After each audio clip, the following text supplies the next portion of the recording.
Welcome to Snooze Stories.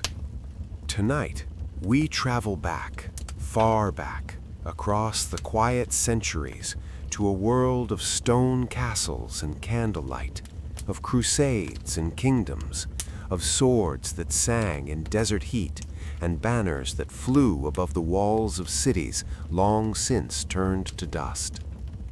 Tonight, we tell the story of a man who became a legend before he was even 30 years old, a man whose name still echoes across the ages, whispered in chronicles, carved into statues, written into songs. A man whose life was as complicated and contradictory as any great life tends to be. His name was Richard, and history would come to call him the Lionheart. But before we begin, if you enjoy historical stories like this, please take just a moment right now and subscribe to this channel. Every single subscriber genuinely makes a difference for a new channel like this one. It costs you nothing, and it means the world. And if you press the like button, it helps this video reach more people who are looking for stories like these. If you have suggestions for other historical figures whose stories you'd like to hear, leave a comment below. Your support means everything. And now, settle in. Let your breath slow. Let the world outside grow a little quieter. Because the story of Richard the Lionheart is not a simple one. It is not merely the tale of a warrior king riding gloriously into battle, though there is plenty of that. It is also the story of a son who fought his father, a king who barely knew his own kingdom, a crusader who came heartbreakingly close to the holiest city in Christendom and turned back. It is the story of a man admired even by his enemies, feared even by his allies, and mourned by a world that had never quite seen anyone like him before. It is the story of courage and cruelty, of loyalty and betrayal, of faith and politics, of a man shaped by his remarkable mother, sharpened by years of war, and ultimately brought low not by a great enemy, but by a single, almost accidental arrow in the mud of a minor siege. This is the life of Richard the Lionheart, and it begins, as all great stories do, at the very beginning. To understand Richard, we must first understand the world he was born into. And what a world it was. The year was 1157. Europe was a continent of fragments, a mosaic of kingdoms and duchies, of princedoms and bishoprics, each with their own laws, their own ambitions, their own feuds stretching back generations. There was no unified nation of France as we would recognize it today. There was no unified Germany. There was only land, and the men and women powerful enough to hold it. The great organizing idea of the age was Christendom. The Church of Rome stretched its influence across the entire continent, from the windswept abbeys of Ireland to the sun-bleached monasteries of Sicily. Kings were crowned by archbishops. Wars were blessed by priests. The Pope in Rome wielded a kind of power that no single monarch could easily ignore, a spiritual authority that could, at its most extreme, excommunicate a king and release his subjects from their oaths of loyalty. Faith was not merely personal in this world. It was political.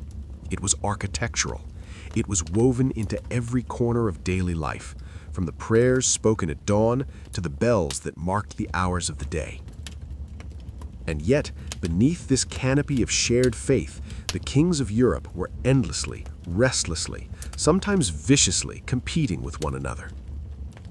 In the East, the Byzantine Empire, ancient, proud, and slowly fraying at its edges, still held Constantinople, that great city straddling two worlds. To the south and east of the Christian kingdoms, the Islamic world stretched from Persia to the Iberian Peninsula, rich in scholarship, in art, in military power.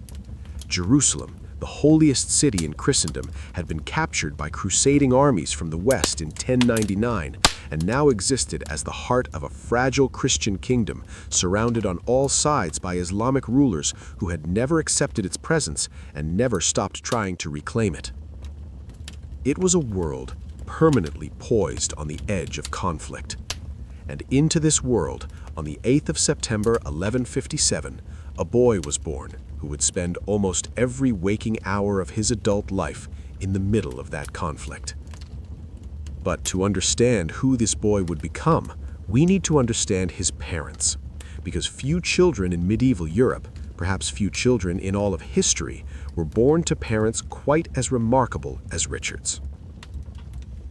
His father was Henry II of England. Henry was, by almost any measure, one of the most formidable rulers of the medieval age. He was not physically imposing in the way that later romantic portraits would suggest. Contemporary accounts describe him as stocky, red-faced, with a barrel chest and restless gray eyes that seemed to be constantly calculating, constantly assessing. He was a man of ferocious energy. He slept little, ate quickly, and was said to pace even during formal audiences, unable to keep still. He had an extraordinary legal and administrative mind. It was Henry who overhauled the English legal system, laying foundations that would endure for centuries. He was charming when he needed to be, and terrifying when he chose to be. Henry had come to the English throne in 1154, ending a miserable and exhausting period of civil war known as the Anarchy, nearly 2 decades during which England had been torn apart by the competing claims of King Stephen and Empress Matilda.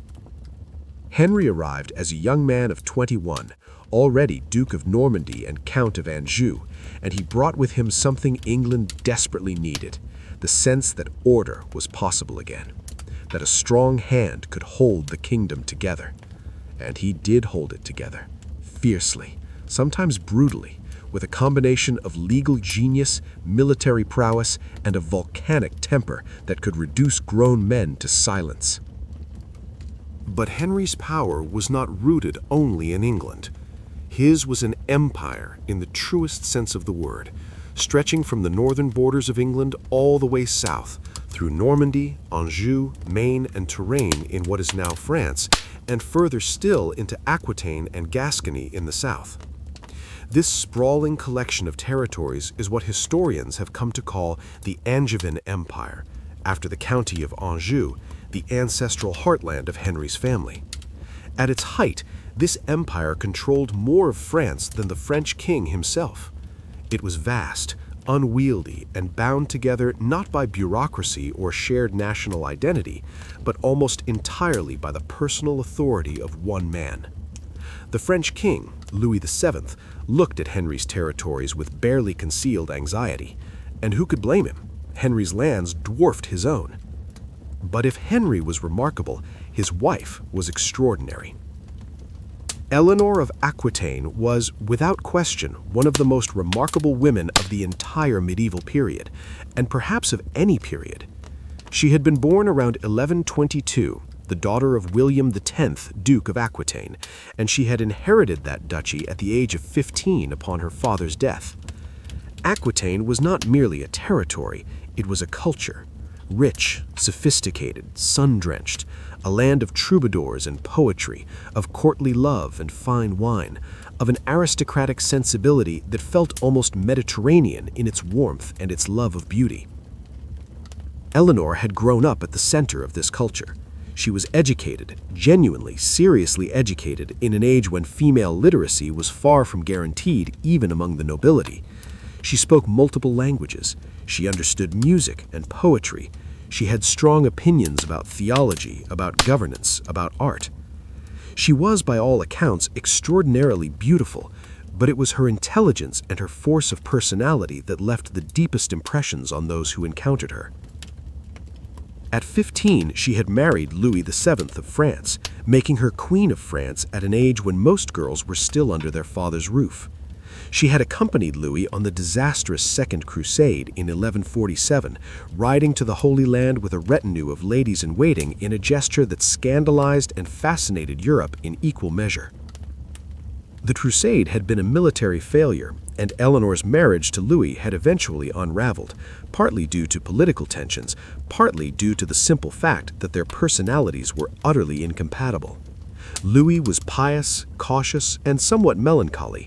Eleanor was vibrant, opinionated, and impossible to contain. They were granted an annulment in 1552 on the grounds of consanguinity, a conveniently flexible concept in medieval canon law. Within 2 months of that annulment, Eleanor had married Henry of Anjou. The speed of it shocked Europe.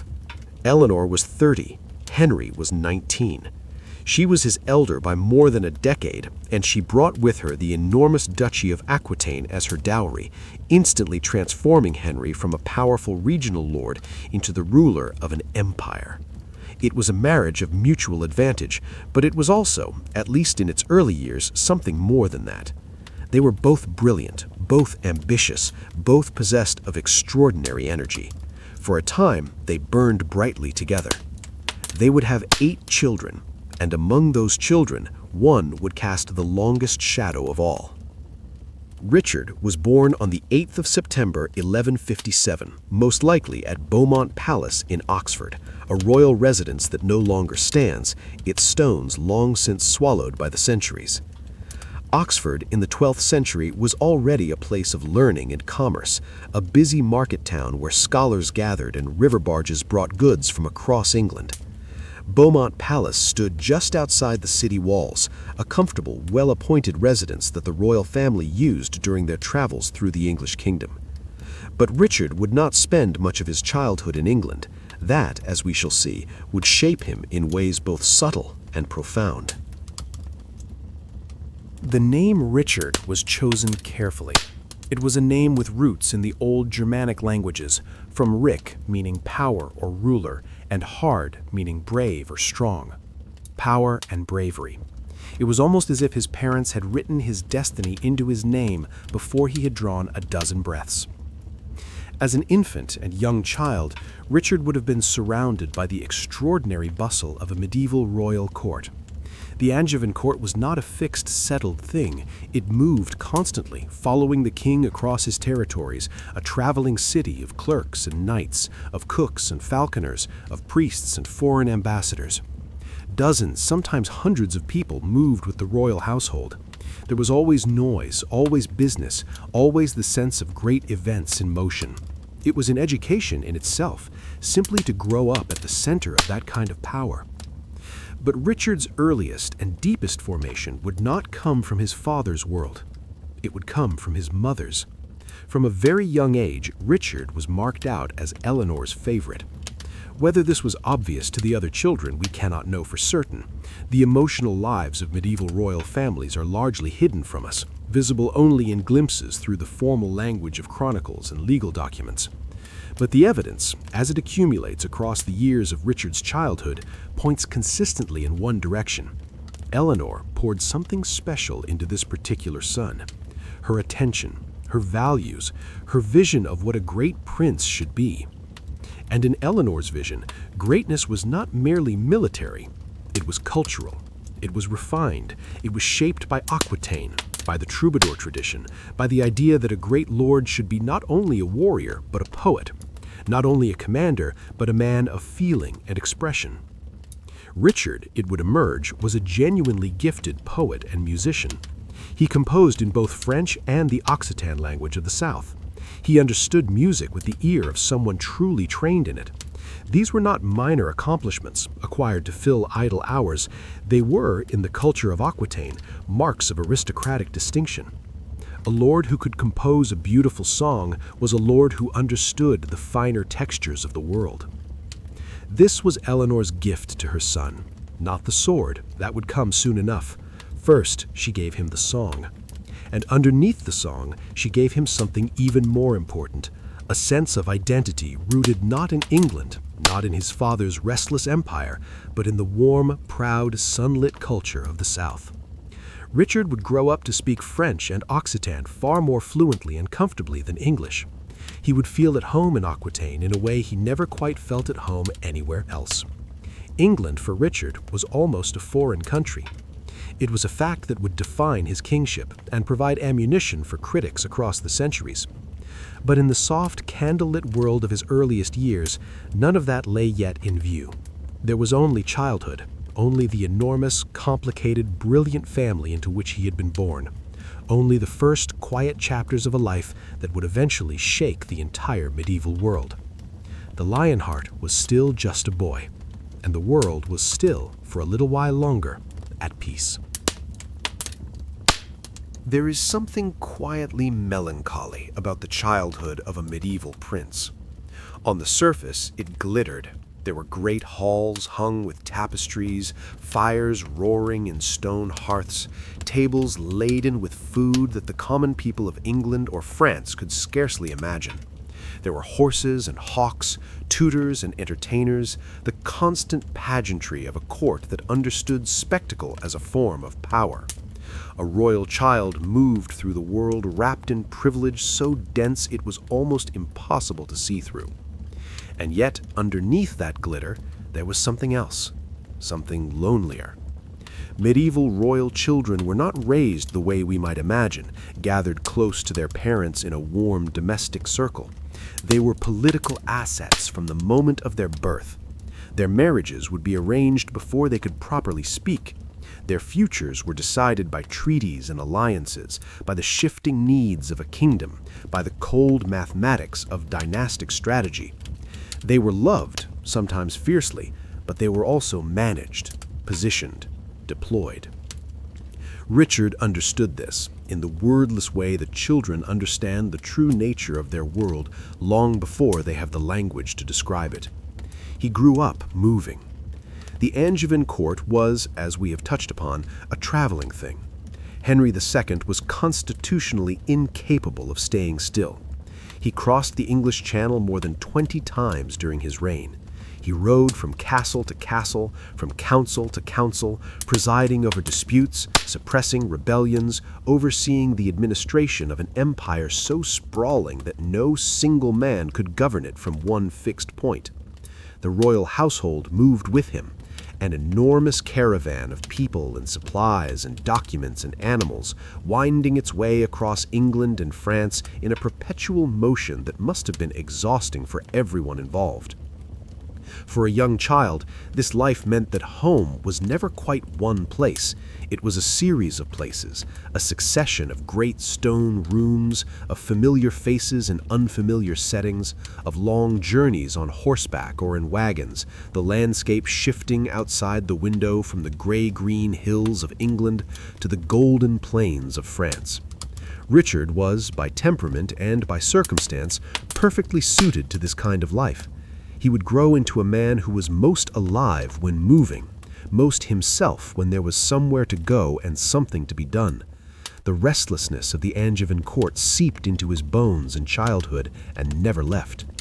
But if the court was always moving, there was one place that held Richard more than any other, one place that felt, in the deepest sense, like belonging. That place was Aquitaine. Eleanor's duchy was unlike anything else in the Angevin world. Where England was pragmatic and somewhat austere, a kingdom still bearing the imprint of Norman efficiency and discipline, Aquitaine was lavish, cultured, and deeply proud of its own distinct identity. It stretched across what is now southwestern France, from the Loire Valley in the north to the foothills of the Pyrenees in the south. Its cities, Poitiers, Bordeaux, Périgueux, were ancient and prosperous, rich from the wine trade and from their position along the pilgrimage routes that wound south towards Santiago de Compostela in Spain. The culture of Aquitaine was shaped above all by its troubadour tradition. The troubadours were poet-musicians, composers of extraordinary sophistication, who wrote and performed songs about love, about valor, about the fine and agonizing complexities of human feeling. They sang in Occitan, the language of the South, a tongue that was softer and more musical than the Norman French of the English court, full of sun and warmth. The greatest troubadours were celebrated figures, welcomed at the courts of powerful lords, their songs memorized and repeated across the region. Eleanor had grown up inside this tradition. Her grandfather, William IX of Aquitaine, had himself been one of the first and finest troubadours, a man who wrote poetry of startling beauty and occasional bawdiness, who understood that art and power were not opposites, but companions. Eleanor had inherited his sensibility completely. And she passed it to Richard. Richard's education in Aquitaine was comprehensive in a way that his father's more northern world would never have provided. He learned, of course, the things that all noble boys learned: riding and swordsmanship, the handling of weapons, the basics of military strategy, and the protocols of the tournament field. These were not optional accomplishments for a duke's son. They were as essential as breathing. But alongside the martial training, Richard was given something rarer. He was taught music in earnest, not merely as a pleasant pastime, but as a serious discipline. He learned to play instruments. He learned to compose. He developed the ear and the instinct of someone who genuinely heard the world in musical terms. Later in his life, during his imprisonment in an Austrian castle, he would compose a song, a lament for his captivity, that has survived to this day. It is a remarkable piece of work, technically accomplished and emotionally genuine, the work of a man who had been properly taught and who had a real gift. He also learned languages. French was his primary tongue, the language of the Angevin court, the language of governance and of knightly culture. But in Aquitaine, he became fluent in Occitan as well, moving between the two languages with ease. Latin he would have learned from clerics and tutors, the language of the church, of legal documents, of the intellectual life of the age. English, the language of his nominal kingdom, he likely spoke poorly, if at all. This has often been noted with a kind of scandalized emphasis by later historians, as if it were an obvious character flaw. But it tells us something more interesting than that. It tells us where Richard's deepest sense of self was rooted, and it was not in England. His world was the world of the South, of sunlight and stone towers and the liquid syllables of Occitan poetry. And then there was Eleanor herself. It is difficult at this distance to fully reconstruct the relationship between Richard and his mother. The sources we have are formal, chronicles written by monks and clerks, legal records, the occasional letter. They do not capture whispered conversations in candlelit rooms, or the particular quality of a mother's attention, or the way a child comes to understand the world through the person who loves them most. But what the sources do show us consistently is that Eleanor and Richard were aligned in a way that went far beyond the ordinary bond of parent and child. They shared tastes, temperament, values. They were both proud, both passionate, both possessed of a certainty about their own worth that could easily tip over into stubbornness or arrogance. They both loved Aquitaine with a fierce possessiveness, and they both, in time, would come to stand in opposition to Henry II, a fact that would shatter the family and reshape the political landscape of Europe. Eleanor gave Richard something that no tutor could provide, a model of how to hold power with style. She had been Queen of France. She had traveled to the Holy Land. She had navigated some of the most treacherous political waters in 12th century Europe, and she had done it with a combination of intelligence, charm, and sheer force of will that left everyone around her slightly breathless.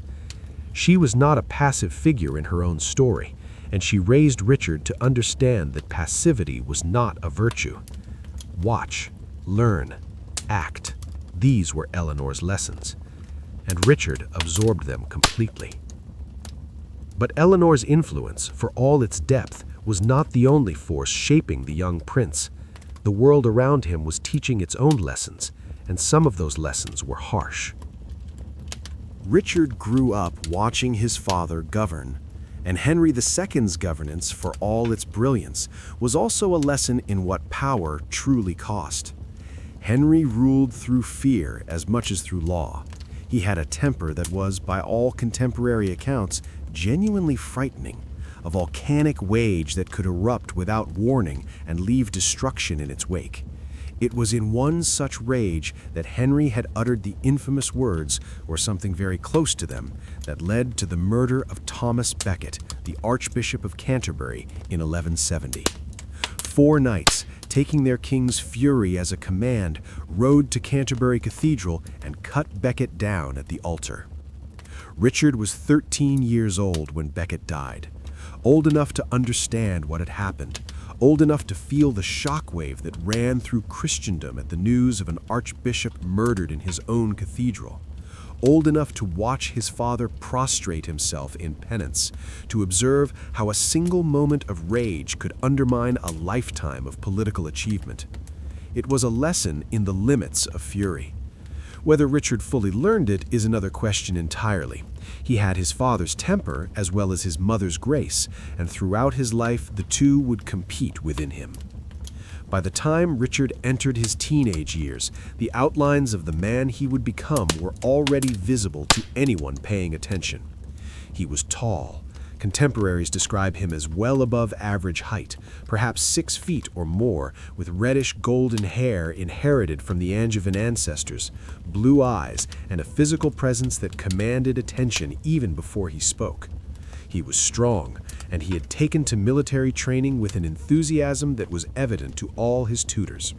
He was not merely going through the motions of martial education, he was hungry for it, genuinely fascinated by the mechanics of warfare, by the strategy of sieges, by the choreography of battle. But he was not merely physical, he was quick. He asked sharp questions. He noticed things.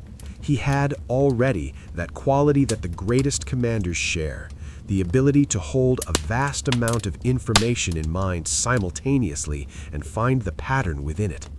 He was also stubborn, spectacularly, almost magnificently stubborn. Once Richard had decided something, the effort required to change his mind was enormous, sometimes impossible. This stubbornness would serve him well in the grinding endurance of a military campaign. It would serve him very badly in the subtler arenas of diplomacy and family politics. He was, in short, his parents' son, the best and worst of both of them, compressed into a single remarkable person who had not yet had the chance to discover what the world would ask of him. That discovery was coming, and it would begin, as so many things begin, with a rebellion. There is a moment in the life of every great commander when war stops being an abstraction, when it stops being the stories told by older men around a fire, or the lessons learned from a tutor with a map and a wooden pointer, or the glorious choreography described in the chansons de geste, those great epic poems of the age, full of shining knights and righteous battles and enemies who fell cleanly and without suffering. There is a moment when war becomes real, when the noise and the chaos and the smell of it enter the body and either break a person or forge them into something harder and sharper than they were before. For Richard, that moment came early, very early. In the year 1168, when Richard was 11 years old, his mother Eleanor made a decision that would define the rest of his life.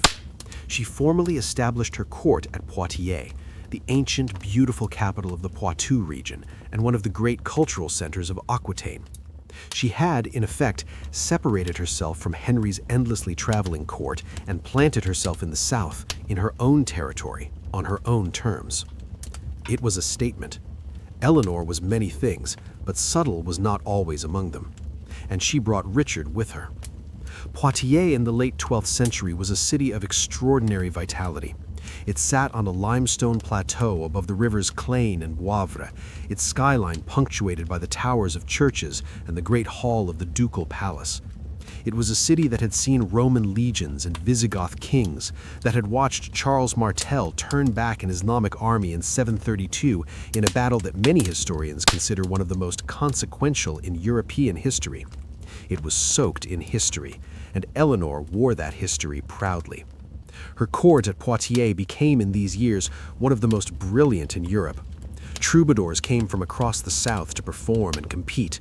Poets and musicians found patronage and an appreciative audience.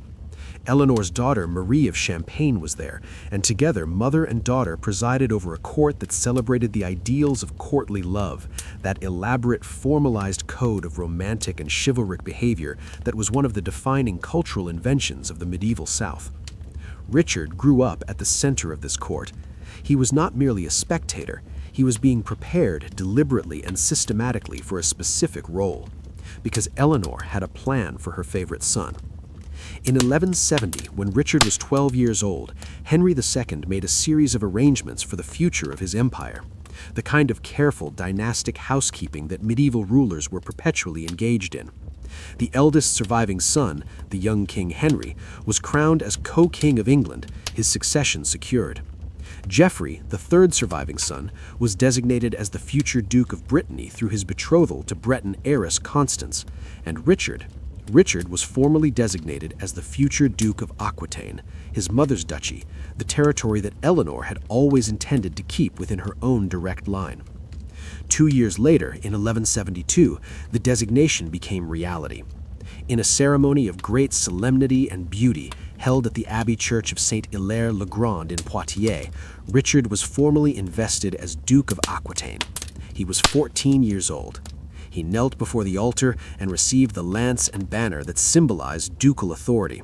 He was given the ring of Saint Valery, a relic of deep significance to the people of Aquitaine, associated with the martyred saint who was the spiritual patron of the region.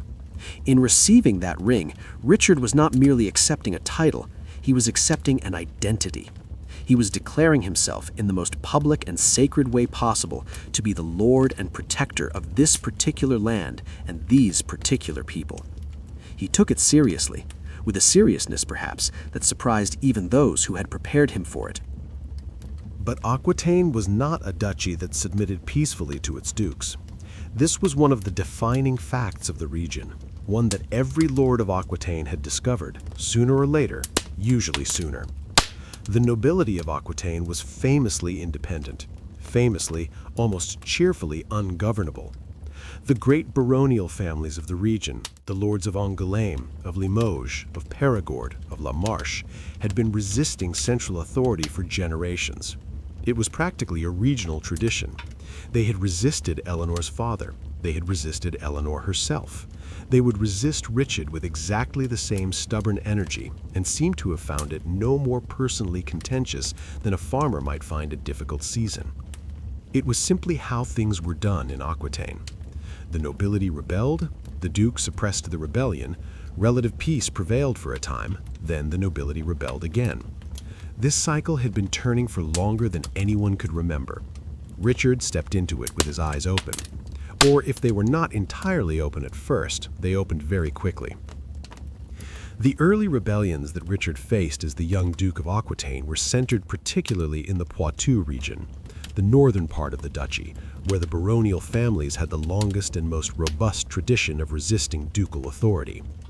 The triggers were various: disputes over land, over rights, over the imposition of taxes, over the simple fact that powerful men do not enjoy being told what to do by anyone, let alone by a teenager who has just been handed a title.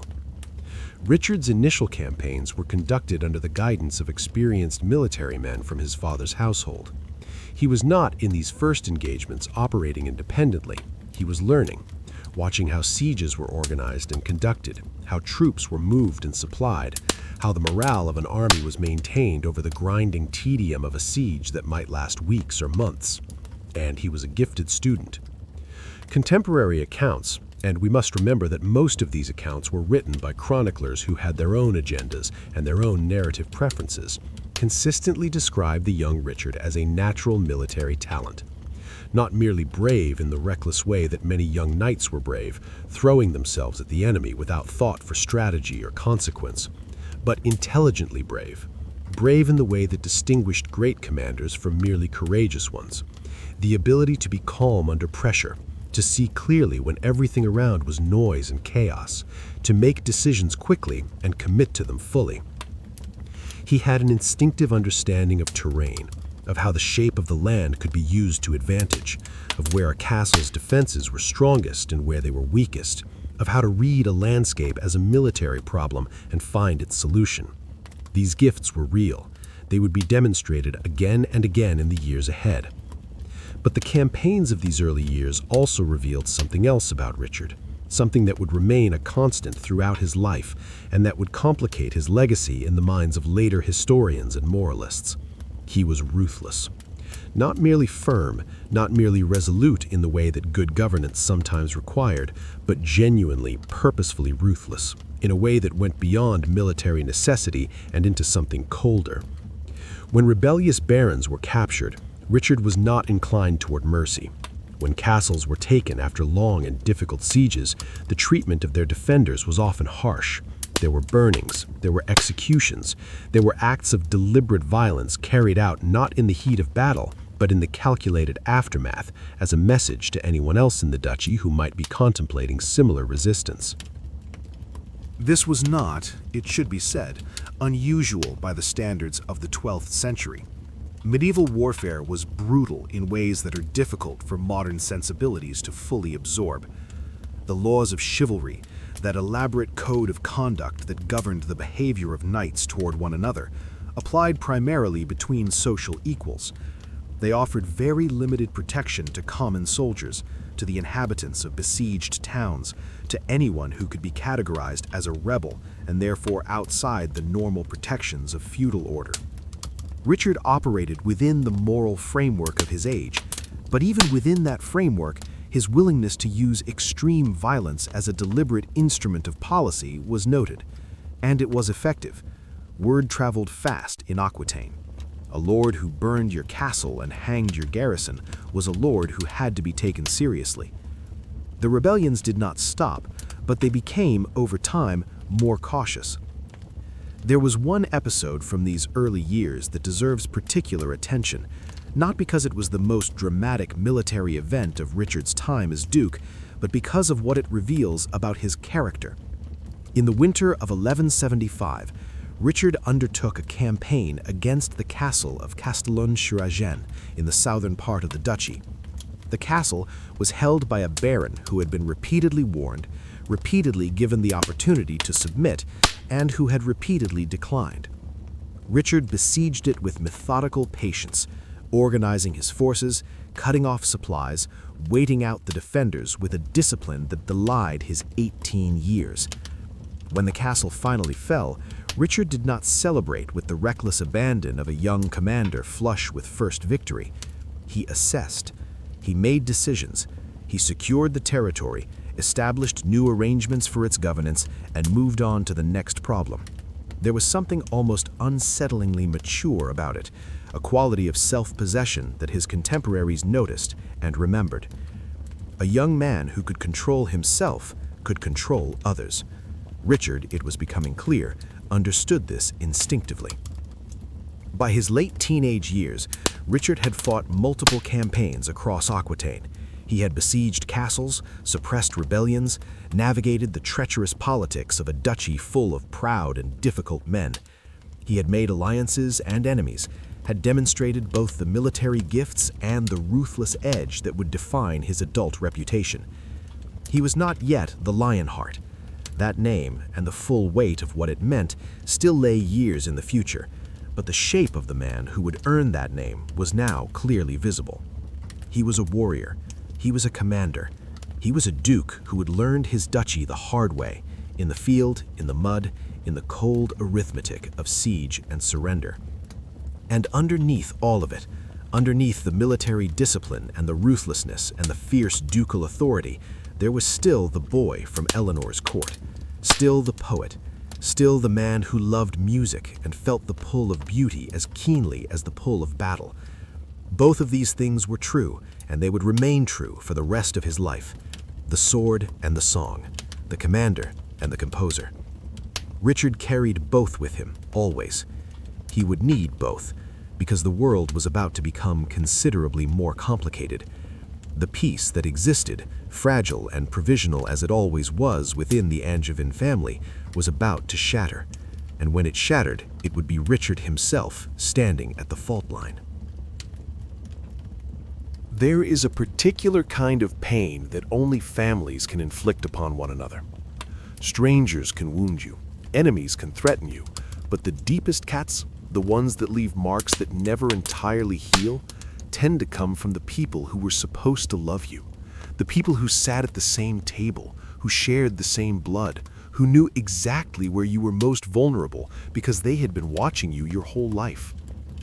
The Angevin family understood this kind of pain intimately. Henry II had built an empire. He had done it through brilliance and ruthlessness and an almost superhuman expenditure of energy. He had held together a sprawling collection of territories that had no natural unity except the force of his own will. He had fathered remarkable children with a remarkable woman. And then, in the spring of 1173, those children rose up against him. To understand the Great Revolt, as historians have come to call it, we need to understand what had gone wrong inside the Angevin family in the years leading up to it. The tensions had been building for a long time. Henry II was, in many ways, a brilliant ruler and a terrible father.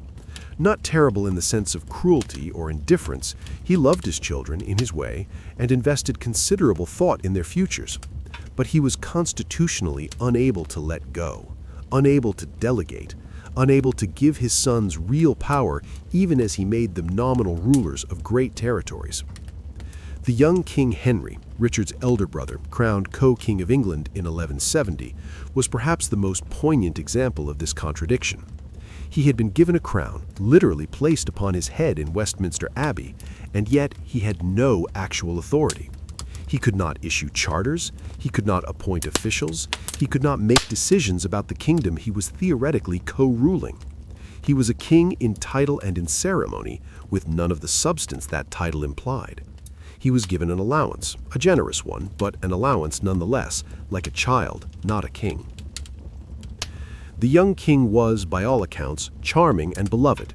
He was handsome and generous, a natural at the tournament, popular with knights and common people alike. But he was also frustrated to the point of fury by his father's refusal to grant him real power, and he had the impulsiveness of a man who had never been taught to wait. Geoffrey, the third son, was cleverer and colder, a political animal who understood the game of power with an almost cynical clarity. He had his own grievances, his own calculations. And Richard, the second son, Richard had Aquitaine. He had a real title with real substance behind it, thanks to Eleanor's careful arrangements. But he was his mother's son, and what wounded Eleanor wounded him. What angered Eleanor angered him. And Eleanor, in the early 1170s, was very angry indeed. The precise causes of Eleanor's rupture with Henry are not entirely clear at this distance. What is clear is that by the early 1170s, the marriage that had once burned so brightly had become something colder and more hostile. Henry had taken a mistress, Rosamund Clifford, famously beautiful, famously devoted to the king, and famously a source of enormous pain to Eleanor. Whether it was Rosamund specifically, or the broader pattern of Henry's infidelities, or the deeper political reality that Henry had been systematically stripping Eleanor of genuine authority over Aquitaine, probably it was all of these things together, accumulating over years into something unendurable. Eleanor was not a woman who accepted diminishment quietly. What is known is that in late 1172 and early 1173, Eleanor was actively encouraging her sons in their grievances against their father. Perhaps more than encouraging. The chronicler Roger of Hoveden, writing in this period, implies that Eleanor was a driving force behind the conspiracy, that it was she who helped transform her sons' frustrations into an organized revolt. This is probably not entirely fair. The young King Henry needed very little encouragement to resent his father, but Eleanor's role was real.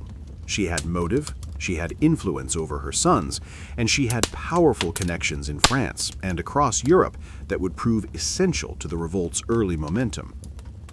The immediate trigger for the Great Revolt came in early 1173, when Henry II announced that he intended to give 3 castles in the Touraine to his youngest son John, castles that the young king had expected to control.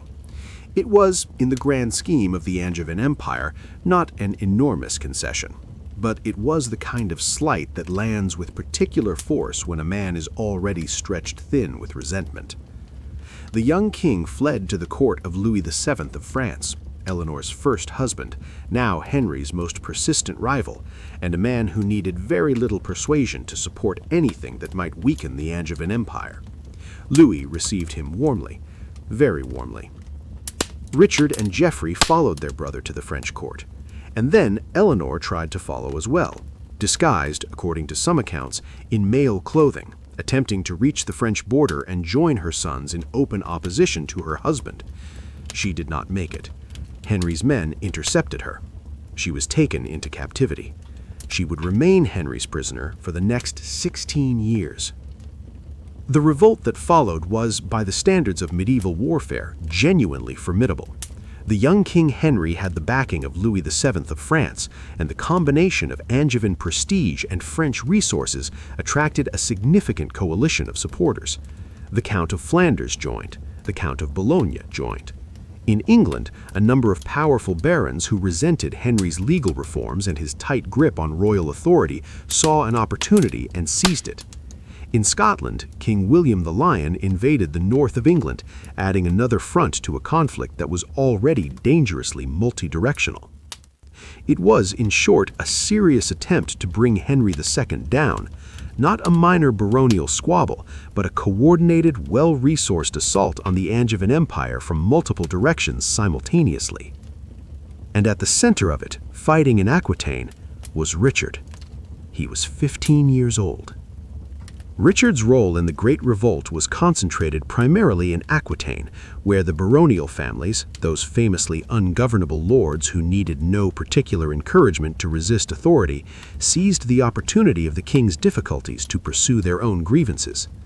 The revolt in the south was less a unified political movement than a general outbreak of the endemic instability that was Aquitaine's permanent condition, given additional momentum by the knowledge that Henry II was stretched thin and distracted.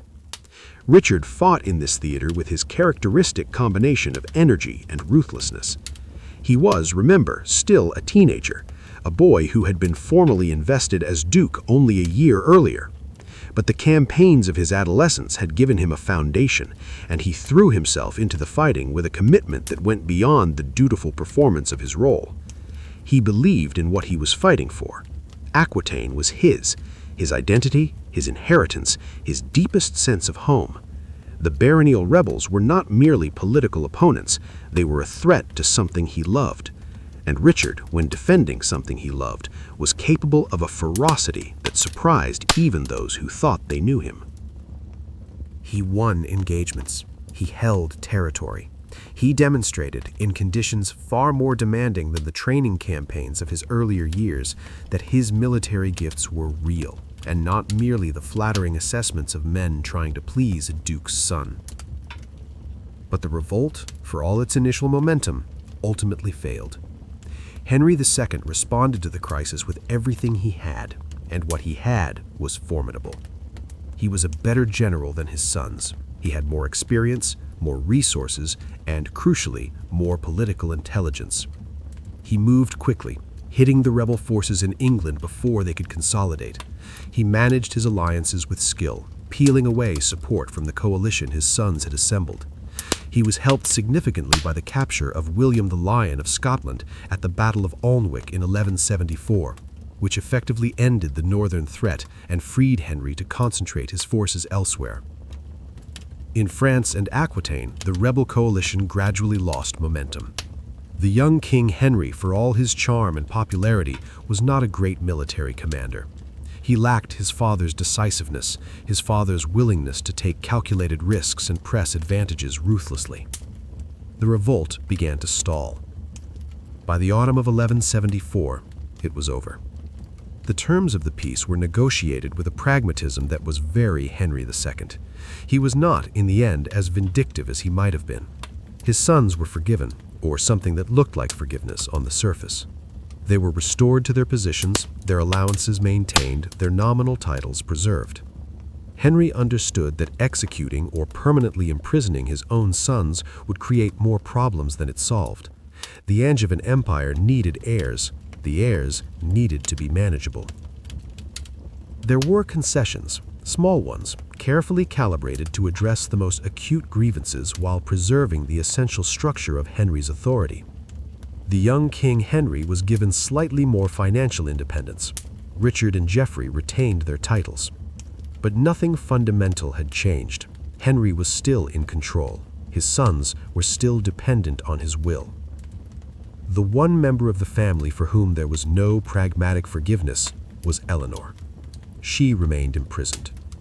Henry moved her between castles, Winchester, Salisbury, various other royal residences, keeping her comfortable enough to avoid scandal, but firmly, unambiguously confined. She was watched. She was restricted.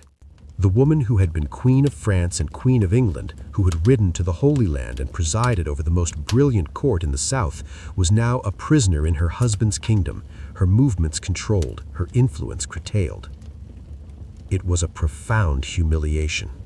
And Eleanor, who felt things deeply even when she showed little on the surface, did not forget it.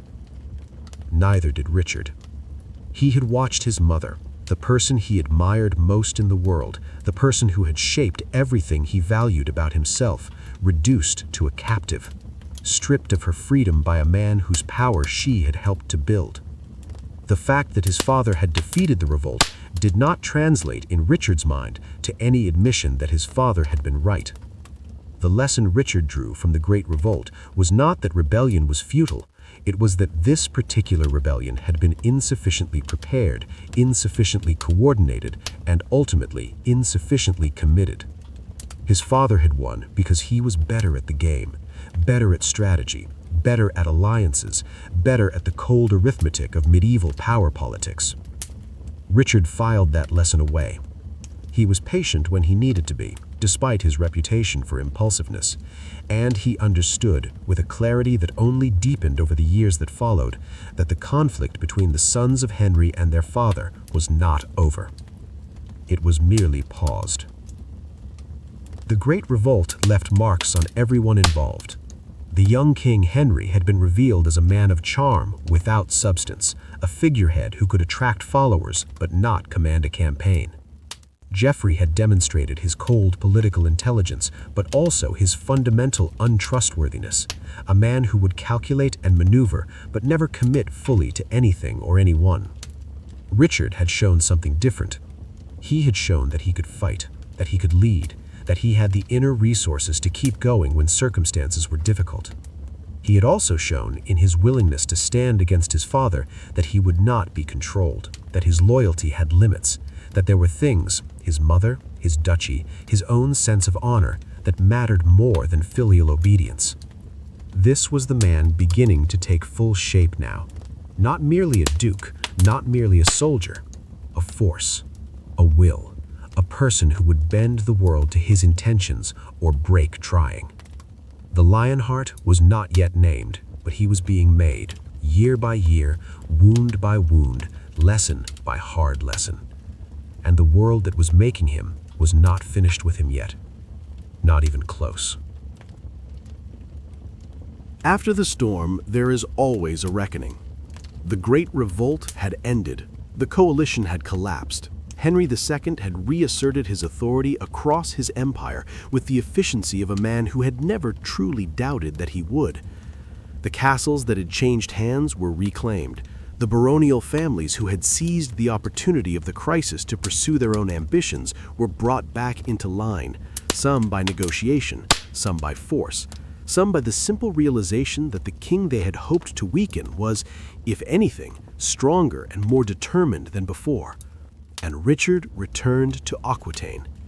He was 17 years old. He was the Duke of Aquitaine in fact, as well as in title, and he had a duchy to govern, a vast, beautiful, obstinate, perpetually ungovernable territory that was going to require every ounce of the strength and determination he possessed. He threw himself into it without hesitation. The years between 1175 and 1183 are not the most celebrated of Richard's life. They lack the epic grandeur of the Crusade, the romantic drama of the Imprisonment, the legendary quality that would later attach itself to almost everything he did. They are the working years, the years of administration and campaign, of siege and negotiation, of the slow, grinding labor of turning a nominal authority into a real one. But these years matter enormously.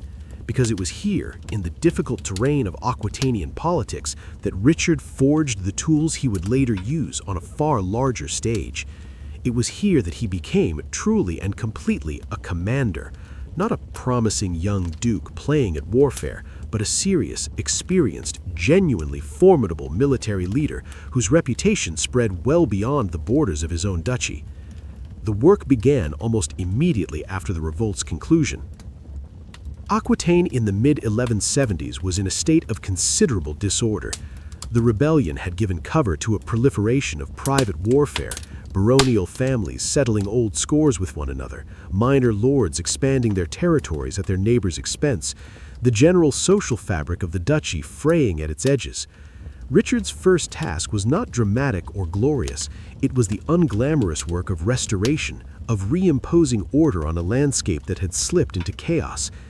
He began in the Poitou, the northern region of the duchy where the rebellion had been most intense and where the disorder was most acute. He moved with the speed that would become his military signature, appearing before castles that had expected to negotiate, conducting sieges that concluded faster than their defenders had thought possible, pressing advantages without pause before opponents could regroup or seek outside help.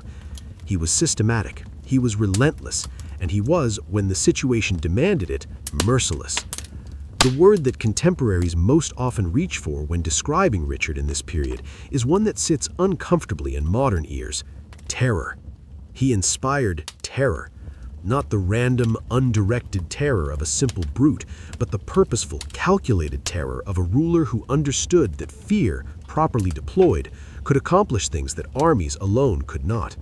A lord who knew that Richard would burn his castle and hang his garrison was a lord who thought very carefully before raising his banner in revolt.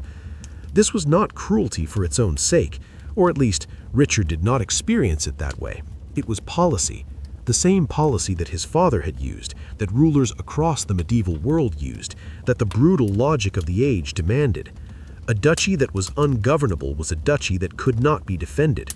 A duchy that could not be defended was a duchy that would be consumed by its neighbors. Richard's ruthlessness was, in his own understanding, an act of stewardship. Whether that understanding fully justifies what was done in its name is a question that each listener must answer for themselves.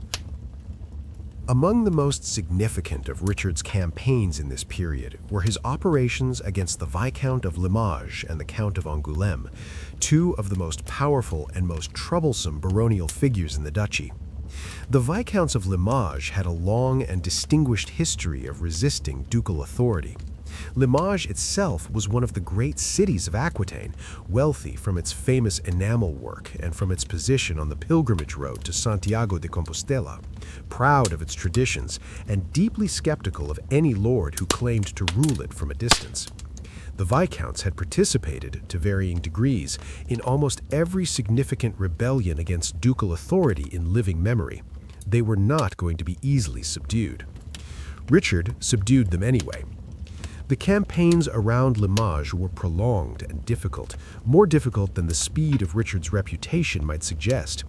The city and its surrounding castles were well fortified, the Viscount's family connections provided access to outside support, and the terrain of the Limousin region, with its rolling hills and deeply cut river valleys, favored defenders who knew the land. Richard had to be patient, and patience did not come naturally to him. But he managed it. He adapted. He found the weak points, exploited them methodically, and brought the Viscount to terms through a combination of military pressure and political isolation. The victory was real, and it was noted. The Count of Angoulême presented a different kind of challenge. The county of Angoulême sat at a strategically vital position in the duchy, controlling the routes between the Poitou to the north and the Périgord and Gascony to the south. Its counts had traditionally played a double game, making alliances wherever advantage dictated, shifting their loyalties with the political winds. They were not ideological rebels so much as opportunists, and opportunists, in Richard's experience, were actually more dangerous than true believers because they were harder to predict and harder to bind with any permanent agreement. Richard's approach to Angoulême combined military pressure with shrewd political maneuvering, offering the Count terms that were generous enough to make submission more attractive than continued resistance. while leaving no doubt about what would follow if those terms were refused. It was a more sophisticated approach than simple force, and it worked. The Count of Angoulême was brought into a working relationship with the ducal authority, not a friendship, not a genuine conversion to loyalty, but a functional submission that held more or less for the years that followed. These campaigns, repeated across the length and breadth of Aquitaine in varying combinations of force and diplomacy, gradually transformed the duchy, not into a model of order and good governance exactly, Aquitaine was never quite that, but into something more stable, more coherent, more genuinely under ducal control than it had been when Richard had received it. He was becoming, in the eyes of his contemporaries, something specific and recognizable, not merely a fierce young warrior, but a ruler, an Iron Duke, as some called him, a lord of genuine authority, whose word meant something, whose anger was worth avoiding, and whose protection was genuinely protective. But the years of consolidation were not only years of warfare. Richard was also during this period governing, managing the complex administrative machinery of the duchy, hearing disputes, issuing charters, managing the relationships between the ecclesiastical authorities and the lay nobility, maintaining the road networks and the markets that kept the duchy's considerable wealth flowing. He was working with viscounts and bishops and abbots, learning the intricate webs of obligation and interest that held medieval society together. He was not by temperament an administrator in the way his father was. Henry II had genuinely loved the work of law and governance, had found in it an intellectual pleasure as well as a political necessity. Richard found it necessary but not thrilling. His mind reached naturally toward the large gesture, the decisive action, the moment of clear and unambiguous resolution. The slow patience required by detailed governance was something he could manage, but it cost him more effort than the battlefield. What he was learning in these years was the relationship between the two things, between the sword and the seal, between military authority and administrative legitimacy. A duke who could only fight was a duke who would spend his life in perpetual warfare, never consolidating his gains. A duke who could govern as well as fight, that was something different. That was a ruler. Richard was learning to be both. And then, in the summer of 1183, everything shifted.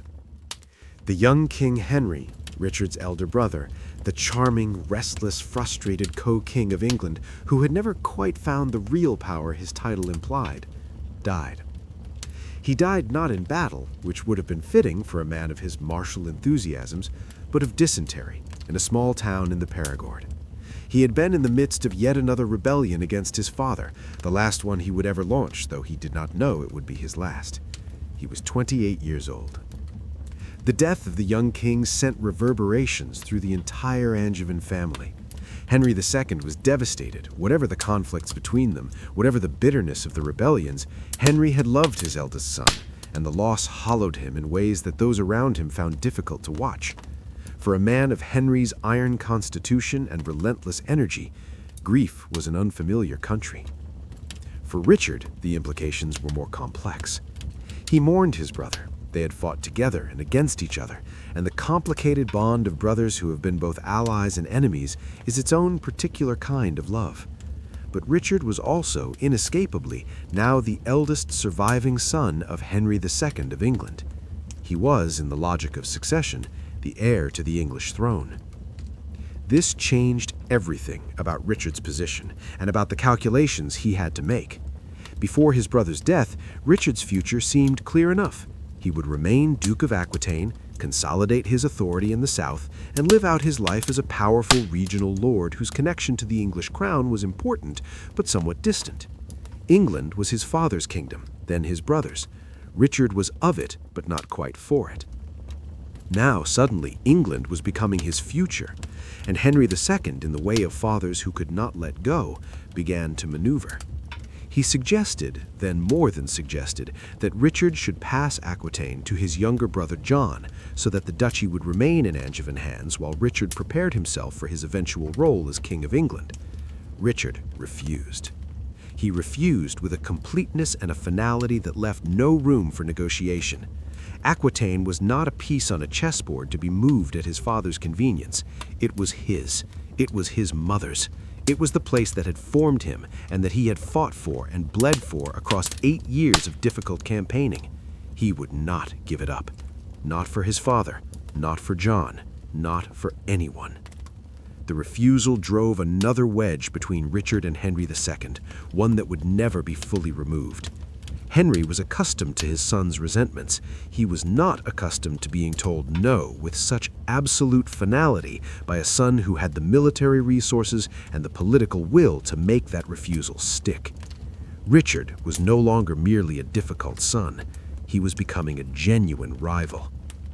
The Iron Duke of Aquitaine looked north, toward England and toward his father's throne, with eyes that were clear and calculating and entirely unintimidated. He had spent 8 years learning how to hold a duchy against all comers. He had learned patience and ruthlessness and the complex arithmetic of power. He had learned that loyalty without strength was worthless, and that strength without loyalty was unstable. He was ready.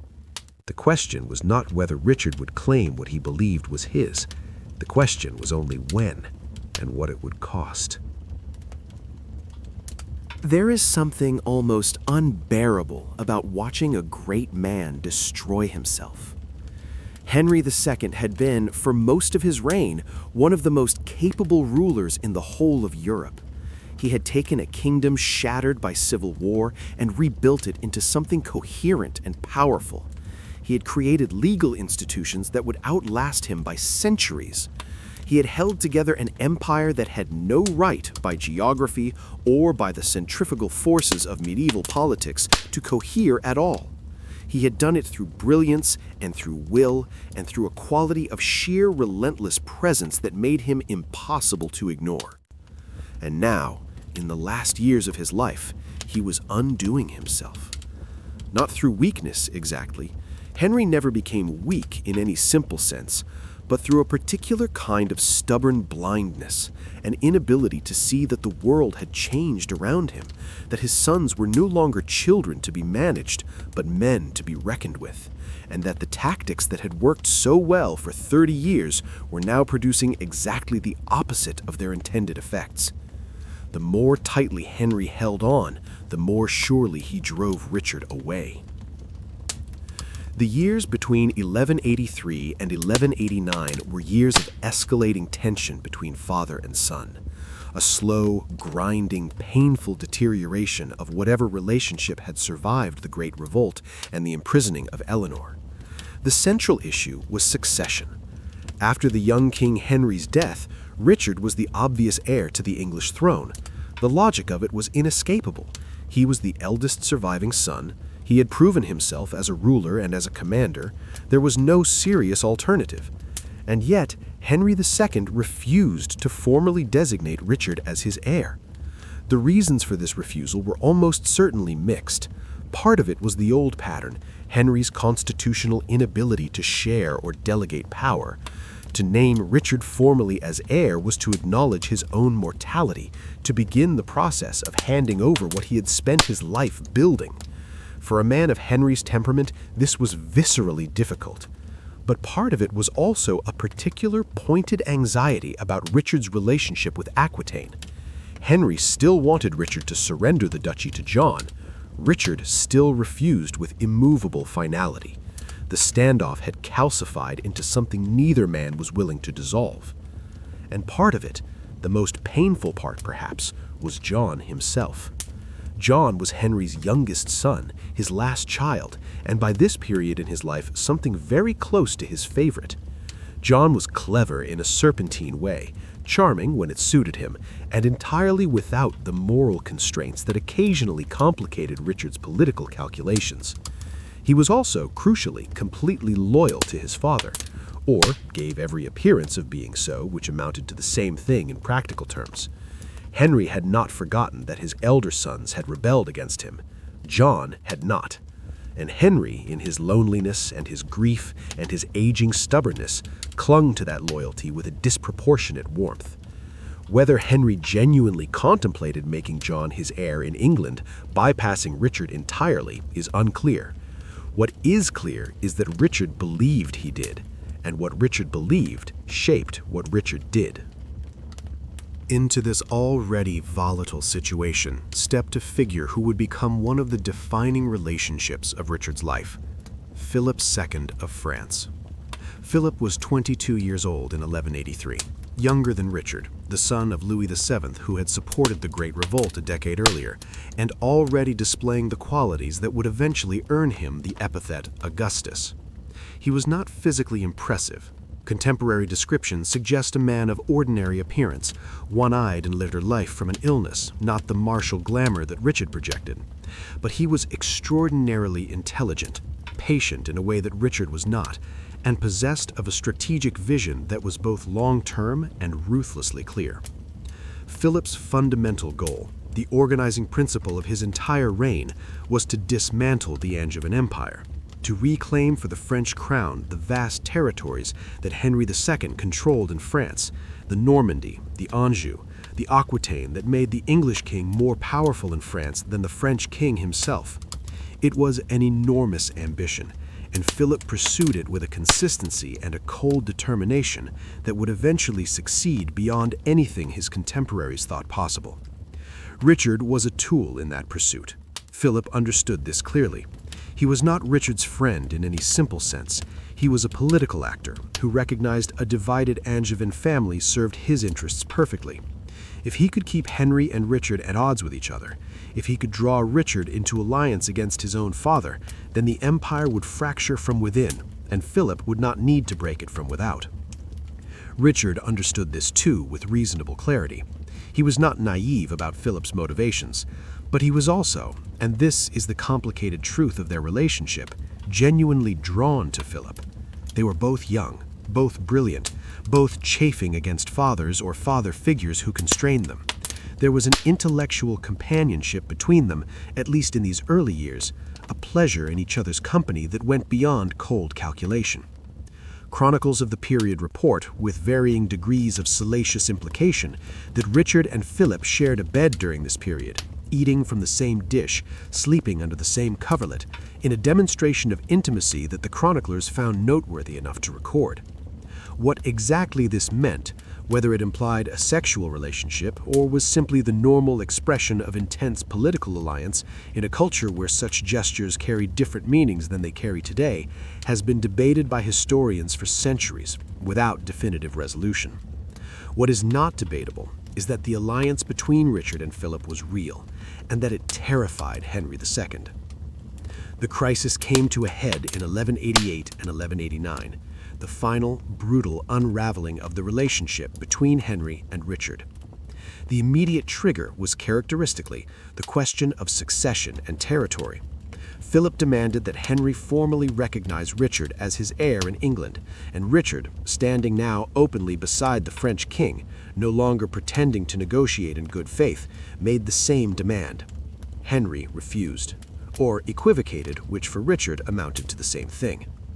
There were meetings and conferences, the elaborate diplomatic rituals of the medieval world, at which nothing was resolved. There were truces declared and then broken. There was a particular meeting at Bons-Malins in November 1188 that became a moment of public, irreparable rupture. Richard, standing before his father and the assembled barons of both kingdoms, publicly did homage to Philip for his French territories, making the alliance visible and official in a way that could not be walked back. Henry, watching his son kneel before the French king, said nothing for a long moment. What he felt in that silence, we cannot know. The military campaign that followed in the summer of 1189 was brief and devastating. Richard and Philip moved against Henry's territories in France with coordinated efficiency. Philip pressing from the north and east, Richard from the south, the combined pressure catching Henry's forces between two fronts that he no longer had the health or the resources to effectively resist. Henry II was dying.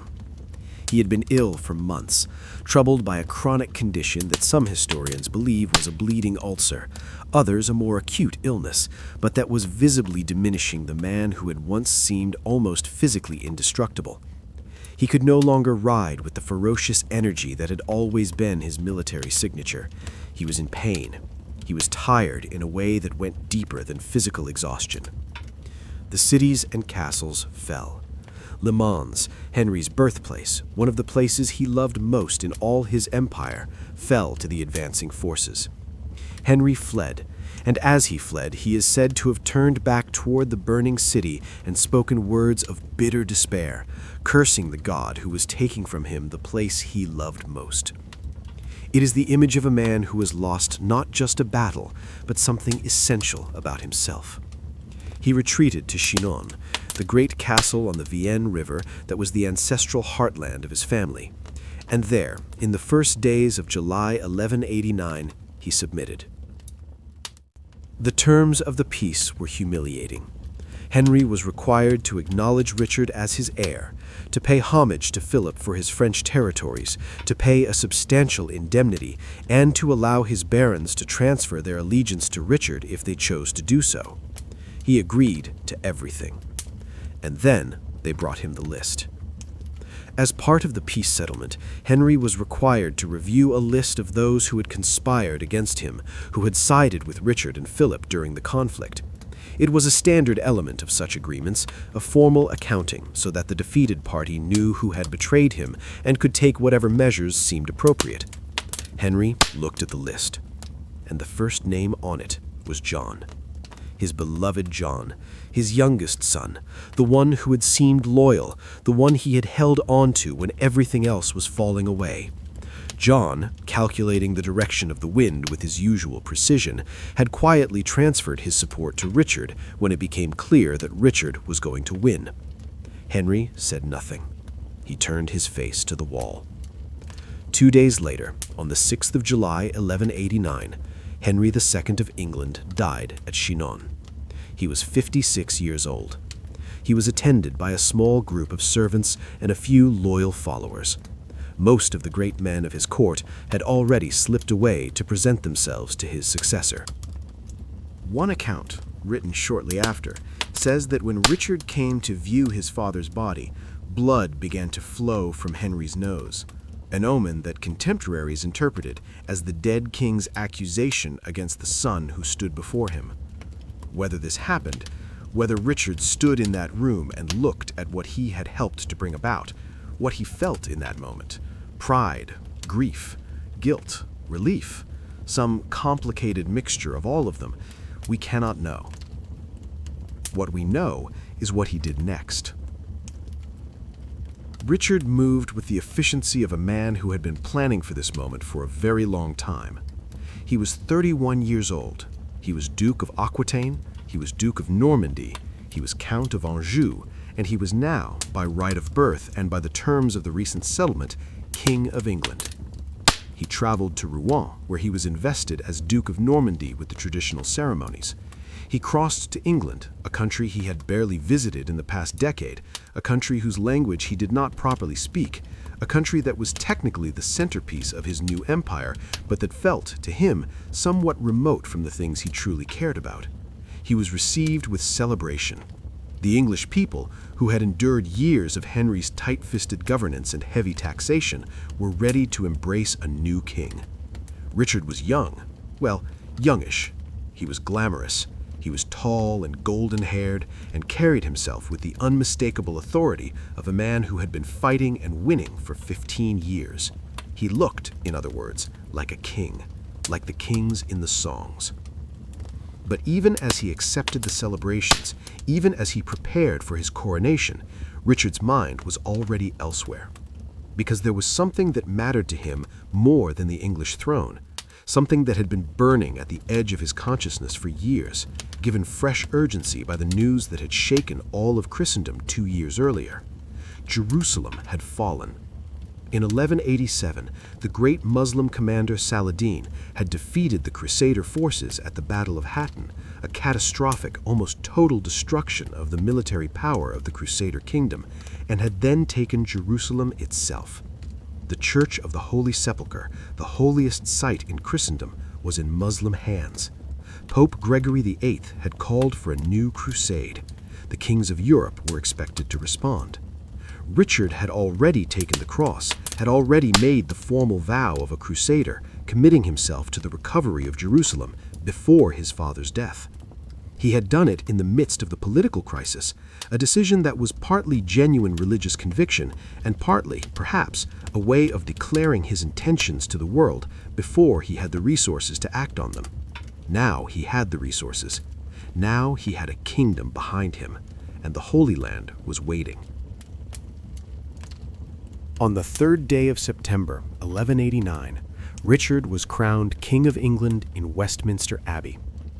It was, by all accounts, a ceremony of extraordinary magnificence. Westminster Abbey in the 12th century was already one of the great sacred spaces of the Christian world, a building soaked in royal history, its stones carrying the memory of coronations and burials stretching back generations. The light came through narrow windows and shafts that seemed almost deliberate, almost arranged, as if the building itself understood the weight of what happened within its walls. The smell of incense hung in the air. The voices of the choir rose and fell in the vaulted darkness above. Richard processed through that space dressed in robes of extraordinary richness, silk and gold, the material expression of a power that was now, finally, fully and formally his. He was tall enough that he filled a room simply by entering it, and on this day, in this place, surrounded by the greatest men of England and attended by the Archbishop of Canterbury, he filled it completely. The ceremony followed the ancient order of the coronation rite. Richard was anointed with holy oil, the moment that transformed a man into a king in the theology of the medieval church, the moment at which divine authority was understood to descend upon the person being crowned. He swore the coronation oath to protect the church, to maintain justice, to govern with mercy. He was invested with the symbols of kingship one by one: the spurs, the sword, the orb, the scepter, the ring, and finally, the crown, heavy, jeweled, ancient in its symbolism, was placed upon his head by Baldwin, Archbishop of Canterbury. Richard I, King of England, Duke of Normandy, Duke of Aquitaine, Count of Anjou. He had arrived. But even as the celebrations of the coronation filled London with noise and feasting, something dark unfolded at the edges of the day. Among those who had gathered in London for the coronation were members of the Jewish community, merchants and financiers who had, against the explicit orders that barred them from the ceremony itself, come to present gifts to the new king and pay their respects. The exact sequence of events is not entirely clear in the sources, but what is clear is that a crowd, inflamed by a combination of religious hostility and opportunistic greed, attacked the Jewish visitors near the gates of Westminster. The violence spread rapidly. By nightfall, it had become a pogrom. Jewish homes in London were attacked and burned. People were killed. The disorder lasted through the night and into the following days, spreading to other cities. York, in particular, would be the site of a catastrophic massacre months later in which hundreds of Jewish men, women, and children died. Richard was furious when he learned what had happened. He issued orders for the violence to stop, punished some of the perpetrators, and made clear that attacks on the Jewish community were illegal and would be treated as such. His response was, by the standards of his age, relatively firm, but it was also limited. The deeper structures of medieval anti-Semitism that had made the violence possible were not something Richard dismantled, and the massacres that followed at York occurred while he was already preparing to leave England. It is one of the shadows that falls across the brilliance of his coronation, a reminder that even the grandest moments of medieval history were never entirely clean. Richard's attention in the weeks and months that followed his coronation was focused with extraordinary intensity on a single purpose: the crusade. He had taken the cross the previous year, before his father's death, in a gesture that was both genuine and political. Now, as king, he had the resources and the authority to transform that vow into action, and he intended to do so with a thoroughness and a scale that would leave no doubt about the seriousness of his commitment. But crusades were not cheap. They were, in fact, staggeringly expensive, one of the most costly undertakings that a medieval ruler could embark upon. An army had to be raised, equipped, fed, and transported across thousands of miles of sea and land, sustained for months or years in a hostile environment far from home. Ships had to be hired or built, supplies had to be purchased and stored, mercenaries had to be paid. The logistical machinery of a major crusading expedition was almost incomprehensibly complex, and the resources required to power it were almost incomprehensibly large. Richard set about raising those resources with a single-mindedness that astonished his contemporaries and horrified those who bore the costs. He sold everything. This is not quite a metaphor. Richard's fundraising for the crusade was one of the most systematic and comprehensive liquidations of royal assets in medieval English history. He sold offices, positions in the royal administration, shrievalties, castles, lordships. He sold the rights to govern entire counties. He sold charters and privileges to towns and cities eager to expand their freedoms. He released the King of Scotland, William the Lion, from the obligations imposed after his capture in 1174 in exchange for a substantial payment and a formal acknowledgement of Scottish independence from English ecclesiastical authority. When someone remarked, perhaps in jest and perhaps not entirely, that he would sell London itself if he could find a buyer, Richard is said to have replied that he would indeed if only he could find someone rich enough to purchase it. He may not have actually said this, but it sounds like him, and it captures something true about his priorities. England, in Richard's vision, was a treasury and a source of men, a resource to be drawn upon in the service of something larger. The kingdom was real to him in a functional sense. Its revenues mattered, its knights and soldiers mattered. But as a place, as a home, as a thing to be cherished for its own sake, it did not move him the way Aquitaine moved him. He was its king, and he took that responsibility seriously enough. But he was a crusading king, and the crusade came first. He also addressed with characteristic efficiency the political landscape he was leaving behind. His mother, Eleanor, imprisoned for 16 years by his father, was released immediately upon Richard's accession, one of his very first acts as king. Eleanor was 67 years old, and she emerged from her long captivity with a resilience that must have seemed almost supernatural to those who witnessed it. She was not diminished. She was not broken. She was, if anything, sharpened, her political intelligence honed by years of enforced observation, her determination undimmed by years of confinement. Richard trusted her completely, more than he trusted almost anyone else. He gave her authority to act in his name during his absence, a remarkable grant of power given the conventions of the age, but entirely consistent with what he knew of her capabilities. Eleanor would prove in the years ahead to be the most effective regent Richard could possibly have chosen. She managed England with skill and firmness, navigating the treacherous politics of his absence with the experience of a woman who had been doing exactly this kind of work for 50 years. He also arranged, with somewhat less warmth, for the governance of his other territories. He appointed justiciaries and administrators, established the mechanisms by which England would be governed in his absence, made the arrangements that he hoped would keep the machinery of the kingdom running while he was on the other side of the world. And he dealt, carefully and coldly, with the question of his brother, John. John was given lands and titles, the counties of Cornwall, Devon, Dorset, Somerset, Nottingham, and Derby, as well as the lordship of Ireland. He was given the hand of Isabella of Gloucester in marriage. He was, in other words, made enormously wealthy and powerful. But he was also, and Richard was explicit about this, required to stay out of England for 3 years while Richard was on crusade. The intention was transparent, to prevent John from building a power base in England that could threaten the stability of the kingdom during Richard's absence. John agreed. Then, with the predictability that would define his entire career, he negotiated an exemption from this requirement almost immediately. Richard allowed it. Perhaps he underestimated his brother. Perhaps he simply did not have time, in the enormous press of crusade preparations, to fight every battle simultaneously. It was a decision he would have cause to regret. By the spring of 1190, the preparations were reaching their conclusion. Richard had assembled an army and a fleet of significant size, thousands of knights and infantry, dozens of ships, the supplies and equipment for a campaign of unknown duration in the Holy Land. He had coordinated with Philip II of France, who was also preparing his own crusading force, and the two kings had agreed to travel together, or at least in parallel, to the Mediterranean and thence to the east.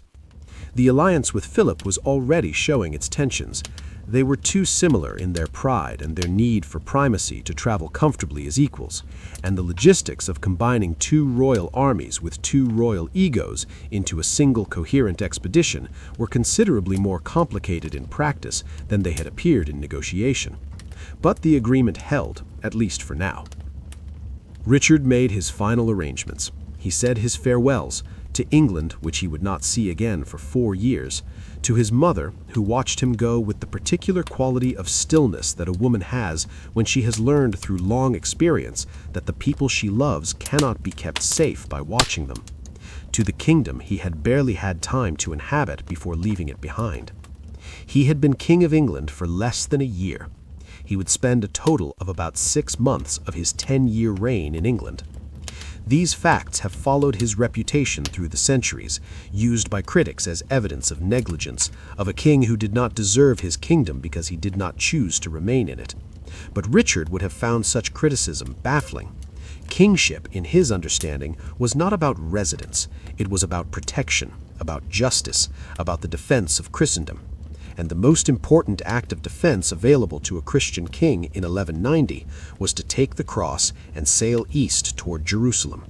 He was doing what a king was supposed to do, what God, he believed, was calling him to do. The Lionheart set his face toward the sea, and the sea, enormous and indifferent and full of unknown distances, opened before him. The sea, in the summer of 1190, was wide and ancient and entirely indifferent to the ambitions of kings. Richard's fleet left from Dartmouth in June, dozens of ships, perhaps more than 100 when the various contingents and supply vessels are counted together, carrying thousands of men eastward across waters that medieval sailors navigated with a combination of skill, experience, and prayers offered to saints who specialized in the survival of the seafaring. The ships were heavy with supplies, with weapons, with horses stowed below decks in conditions that were miserable for the animals and alarming for anyone who had to tend them. The smell alone, on a warm day with little wind, was considerable. It was not a romantic departure. It was a logistical undertaking of enormous complexity, and the first stages of it were troubled by exactly the kinds of difficulties that complicated undertakings tend to attract. Storms scattered portions of the fleet. Supply issues arose.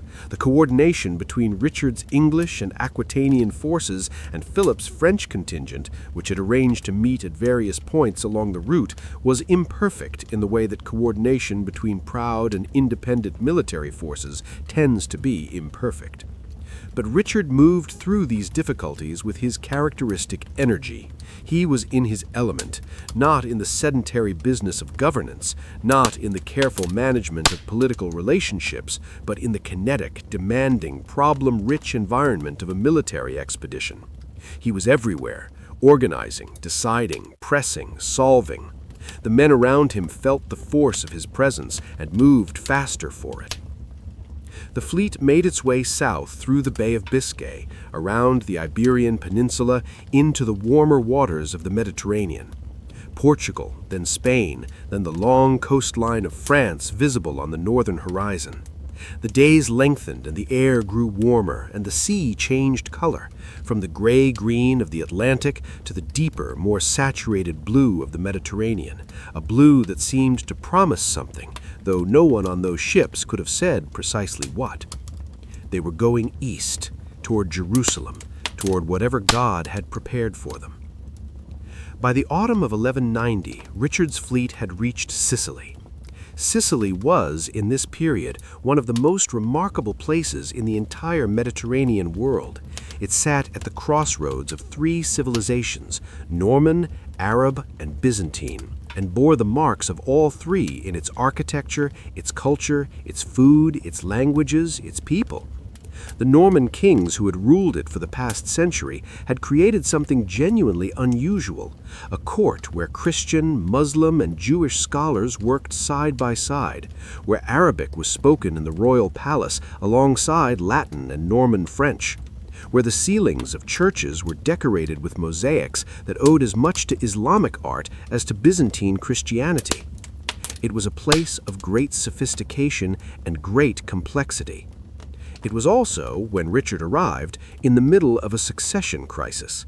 The king of Sicily had recently died, William II, who had been married to Richard's sister, Joan. Joan was now a widow, technically entitled to her dower lands and revenues as the Queen Dowager of Sicily. But the new ruler of Sicily, a man named Tancred of Lecce, had taken the throne in disputed circumstances and had, with the casual acquisitiveness of a ruler consolidating power, declined to release Joan's inheritance. He had, in fact, imprisoned her. Richard's sister was being held prisoner by the man who now controlled the island on which Richard and his army needed to spend the winter. The situation required delicacy. Richard was not, temperamentally, a man of delicacy. He moved with immediate decisiveness. He seized the town of La Bagagnara on the Calabrian coast across the straits from Sicily and established it as a base. He demanded Joan's release. He demanded the return of her dower rights. He made clear through the language of military positioning rather than diplomatic pleasantry that he was entirely prepared to take what he wanted by force if it was not given to him freely. Tancred, who was not stupid, released Joan. But the broader situation in Sicily remained tense. Richard's army was camped outside Messina, the great port city on the northeastern tip of the island, and the relationship between his troops and the local population deteriorated rapidly. There were brawls, then riots, then a more serious outbreak of violence in which English soldiers clashed with the citizens of Messina in the streets. Richard's response was swift and, by his standards, overwhelming. He attacked Messina directly, took the city in a single morning's assault, raised his banner above its walls, and then pointedly declined to raise Philip's banner alongside his own. The French king, who had arrived before Richard and who had done nothing to take the city, was furious. Richard offered to raise both their banners. Philip, whose pride had already been injured by the speed and efficiency with which Richard had accomplished what he himself had not, refused. It was the first serious crack in the alliance between the two crusading kings. It would not be the last. Tancred, watching the English king demonstrate his capabilities from a safe distance, concluded that negotiation was the better option. He released Joan, agreed to pay a substantial sum in settlement of her dower rights, and entered into a formal treaty with Richard that included, somewhat remarkably, a betrothal agreement between Tancred's infant son and one of Richard's nieces. Richard, having demonstrated his power, was happy to be generous. He could afford to be. The winter in Sicily was long. The crusade was stalled, waiting for the weather to improve enough to make the eastern Mediterranean safely navigable. And in that waiting, other business presented itself. Among the most significant events of the Sicilian winter was the arrival of a woman. Her name was Berengaria of Navarra. She had been sent south by Eleanor of Aquitaine, who had traveled in person to Navarre to collect her, a journey of remarkable determination for a woman of 67, undertaken in winter across the mountains of northern Spain. Eleanor had identified Berengaria as a suitable bride for Richard, and had then proceeded to deliver her personally to Sicily, which tells you everything you need to know about Eleanor's approach to problems that she considered important. Richard had been betrothed for years to Alice of France, Philip's sister. The betrothal had been made during Henry II's time, and Alice had lived at the English court for years waiting for the marriage to be concluded. It had never been concluded, for reasons that the sources hint at with varying degrees of discretion, the most persistent suggestion being that Henry II himself had taken Alice as a mistress, which would have made any subsequent marriage to his son both politically awkward and canonically complicated. Whatever the truth of it, Richard had no intention of marrying Alice. He found the political alliance with France sufficient without adding a French queen to the equation, and he may well have had other reasons that the sources do not make explicit. Philip, who had tolerated the situation for years with poorly concealed irritation, finally accepted a financial settlement in lieu of the marriage and released Richard from the obligation. Berengaria of Navarra was, by all accounts, a quiet and gentle woman, devout, cultivated, not without intelligence. She was not, by the excited assessments of chroniclers, a great beauty, but she was suitable in every important respect. The marriage would secure Richard's southern flank. Navarre sat on the border of Aquitaine, and a friendly Navarrese king was worth having. And she was, crucially, not French. Eleanor presented her to Richard, and then, with the pragmatic efficiency that characterized all her operations, immediately departed for home. There was England to manage. There were things to be done. Eleanor did not linger. Richard greeted Berengaria with courtesy. The marriage, however, would have to wait. It was Lent, and church law prohibited weddings during the Lenten season. Berengaria joined the fleet as it prepared to depart for the east, and sailed with Richard's sister Joan on a separate vessel in the royal convoy. In the spring of 1191, the fleet finally departed Sicily and turned eastward toward the Holy Land. It should have been a straightforward crossing. It was not. A series of violent storms struck the fleet in the waters between Sicily and Cyprus. Most of the ships survived, battered and frightened, and made their way to the coast of Rhodes. But 3 vessels were driven off course and wrecked on the shores of Cyprus. And among those ships was the vessel carrying Berengaria and Joan. Cyprus in 1191 was ruled by a man named Isaac Komnenos, a Byzantine nobleman who had seized control of the island some years earlier and had governed it since with a combination of brutality and paranoia that had made him deeply unpopular with his own subjects and deeply problematic for any crusading fleet that needed to pass through his waters. When the survivors of the wrecked ships came ashore seeking help, Isaac imprisoned them. When Berengaria and Joan's ship, still afloat but damaged, took shelter in the harbor at Limassol, Isaac refused to allow them to come ashore. He detained the ships and began negotiations that had a distinctly predatory quality. He had, in other words, made a very serious miscalculation about whose fiancée he was holding. Richard arrived at Cyprus in early May 1191. He sent a message to Isaac demanding the release of his prisoners, the return of the treasure from the wrecked ships, and a formal apology. Isaac sent back a response that amounted to a refusal. Richard landed his forces. The conquest of Cyprus took approximately 3 weeks. This is worth pausing on. Cyprus was an island with fortifications, with a garrison, with a ruler who had some military resources at his disposal. The conquest of such a place, in the normal run of medieval warfare, might be expected to take months, possibly years, if the defenders were determined and the terrain was difficult. Richard did it in 3 weeks. He moved along the coast with his fleet providing support and supply, taking the fortified towns one by one with a speed and efficiency that left Isaac's forces no time to consolidate or organize a coherent defense. Isaac, after losing engagement after engagement, attempted to negotiate. Richard's terms were deliberately harsh, and Isaac rejected them and fled. Richard pursued him relentlessly, driving him from one refuge to the next until Isaac had nowhere left to run. He surrendered on the condition, famously, that he not be put in chains. Richard agreed. He had Isaac bound instead in silver fetters, the letter of the agreement honored, the spirit of it somewhat creatively interpreted. Cyprus was Richard's. It was, as acquisitions went, an extraordinarily valuable one.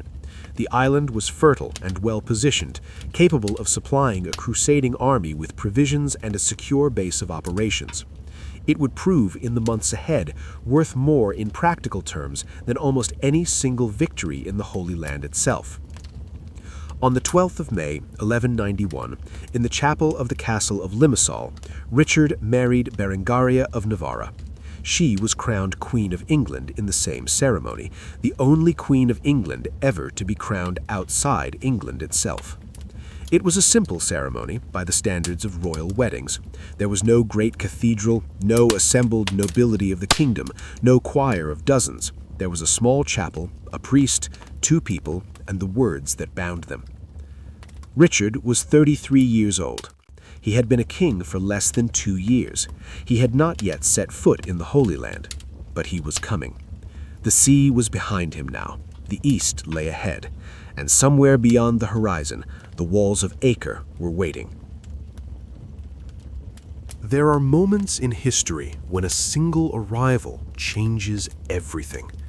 When the balance of a situation held in precarious suspension for months or years, neither tipping fully one way nor the other, suddenly shifts because one person has entered the equation.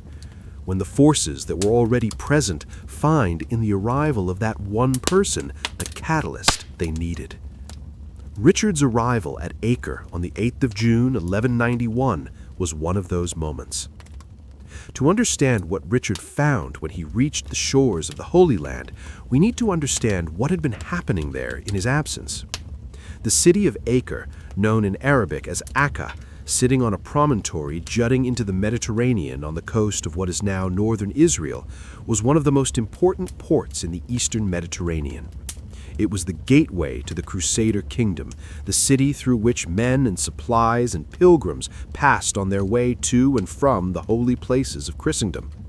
When Saladin had swept through the Crusader territories after his great victory at Aquitaine in 1187, Acre had fallen along with Jerusalem and dozens of other cities and castles. The Crusader kingdom had been reduced to almost nothing, a few coastal strongholds clinging to existence while the Muslim forces consolidated their enormous gains. But the Crusaders had not simply accepted their defeat. In 1189, the forces of the Crusader kingdom, led by Guy of Lusignan, the king of Jerusalem, whose catastrophic generalship at Aquitaine had contributed so significantly to the disaster, had begun a siege of Acre. It was an audacious, almost reckless undertaking. Guy's forces were besieging the city from the landward side, while Saladin's army, significantly larger, was besieging the besiegers from the other direction. The Crusaders were simultaneously attacking Acre and defending themselves against Saladin's relieving force, caught between the city's walls and the Muslim army outside, in a situation that combined extraordinary courage with extraordinary suffering. The siege had been going on for nearly 2 years by the time Richard arrived. 2 years of disease and starvation, of failed assaults and desperate defenses, of men dying in the mud and the heat while the prize they were fighting for remained stubbornly behind its walls. The Crusader forces had been reinforced over time. Philip II of France had arrived weeks before Richard, bringing fresh troops and supplies, but the siege remained stalled. The city was not falling, and the forces outside its walls were exhausted in a way that went deeper than physical tiredness. They needed something to change. Richard's fleet appeared off the coast of Acre on a morning of bright Mediterranean light, his ships decorated with pennants and banners, the sound of trumpets carrying across the water toward the shore. The reaction from the Crusader camp was, by contemporary accounts, extraordinary. Men who had been fighting and suffering and dying for 2 years wept at the sight. They cheered. They pressed forward to the water's edge. The arrival of the King of England, the Lionheart, whose reputation had preceded him across the sea, felt to people who had been enduring the unendurable for too long like an answer to prayer. Richard came ashore and immediately did what Richard always did in a new military situation. He assessed. He walked the siege lines. He asked questions. He listened to the commanders who had been there longest, extracting from their experience everything that was useful while forming his own independent judgments about what needed to be done. What he found was an army that had the will but had lost temporarily the momentum. The physical situation was difficult. The Crusader camp was crowded and disease-ridden, supplies were irregular, and the coordination between the various national contingents was imperfect in the way that coalitions always are. But the fundamental elements were there. The siege works were substantial. The blockade of the harbor, maintained by the Crusader fleet, was holding. Acre was under pressure. It simply needed more pressure. Richard applied it. The intensity of the bombardment of Acre increased dramatically within days of Richard's arrival. He had brought with him siege engines, sophisticated catapults and mangonels that his engineers had designed and constructed, and these were deployed with careful attention to their positioning, targeting the sections of the wall that Richard's assessment had identified as most vulnerable. He did not simply point them at the walls and let them fire. He watched, he adjusted, he coordinated the bombardment with attempts to undermine the foundations, with assaults designed to test the defenders' responses and identify weaknesses.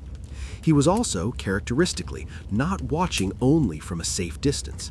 Contemporary accounts describe Richard directing operations from close to the walls, close enough to be in range of missiles from the defenders, close enough that his presence was visible and felt by both sides. It was, from a purely rational security perspective, reckless.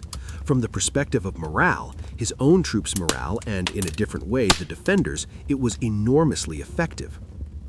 Philip II was also pushing his siege operations during these weeks, and there was an undercurrent of competition between the two kings that was not entirely healthy, but that also, in the peculiar way of competitive men, drove both of them to push harder than they might otherwise have done. Neither wanted to be seen as less committed, less effective, less brave than the other. It was a rivalry, but it was a productive one, at least in the short term. The walls of Acre began to crack. On the 12th of July, 1191, Acre surrendered. The garrison sent out envoys to negotiate terms. The terms that were agreed upon were these: the city and its contents would be surrendered to the Crusaders.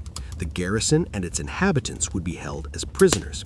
In exchange for their lives and eventual freedom, Saladin would pay a ransom of 200,000 gold pieces, release 1,500 Christian prisoners held in Muslim captivity, and return the true cross, the relic of Christ's crucifixion that had been captured at Aquitaine and that held enormous symbolic importance for all of Christendom. These terms were to be fulfilled within a specified time, approximately 1 month. The Crusaders entered Acre in triumph. The city that had resisted for 2 years had fallen. The flags of the crusading kings flew above its walls. There was celebration, genuine, exhausted, heartfelt celebration from men who had endured things that most human beings never have to endure and who had come out the other side into something that felt, at least for a moment, like victory. And then things began to go wrong. Philip II, his health poor and his relationship with Richard deteriorated to a point from which it would never fully recover, announced his intention to return to France. His vow was fulfilled, he said. He had participated in the siege and in the taking of Acre.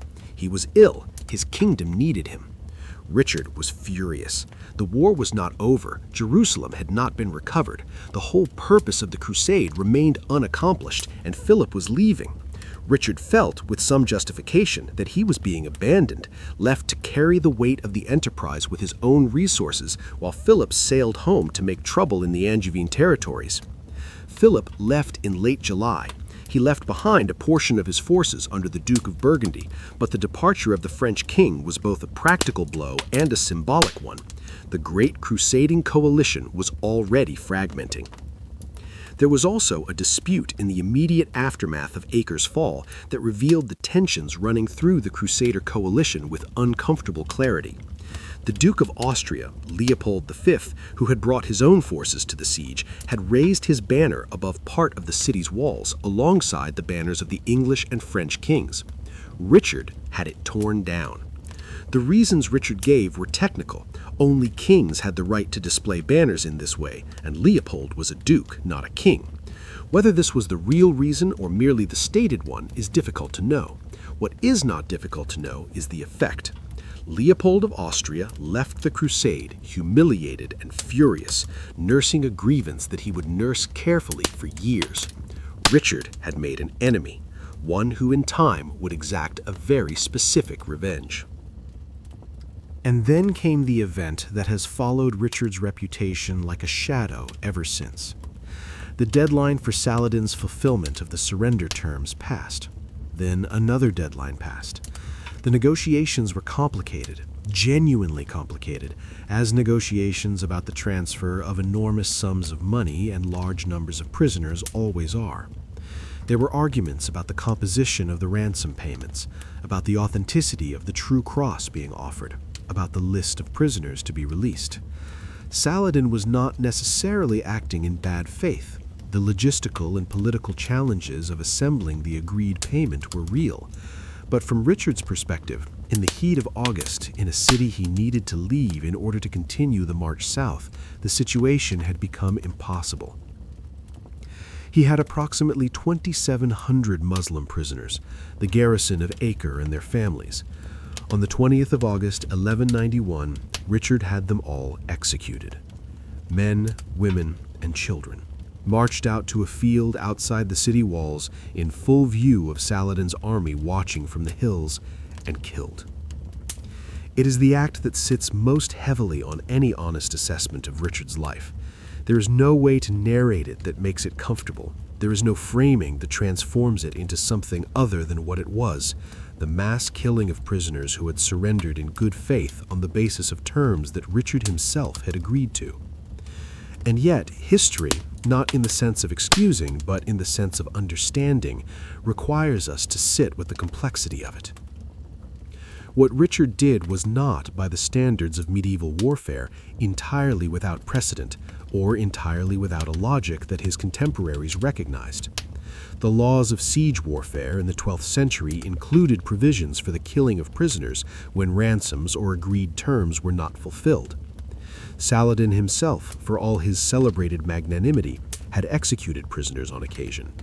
The Crusader states operated in a world where the taking and killing of prisoners was a regular feature of warfare, governed by conventions that were real but flexible. Richard was also facing a genuine military problem.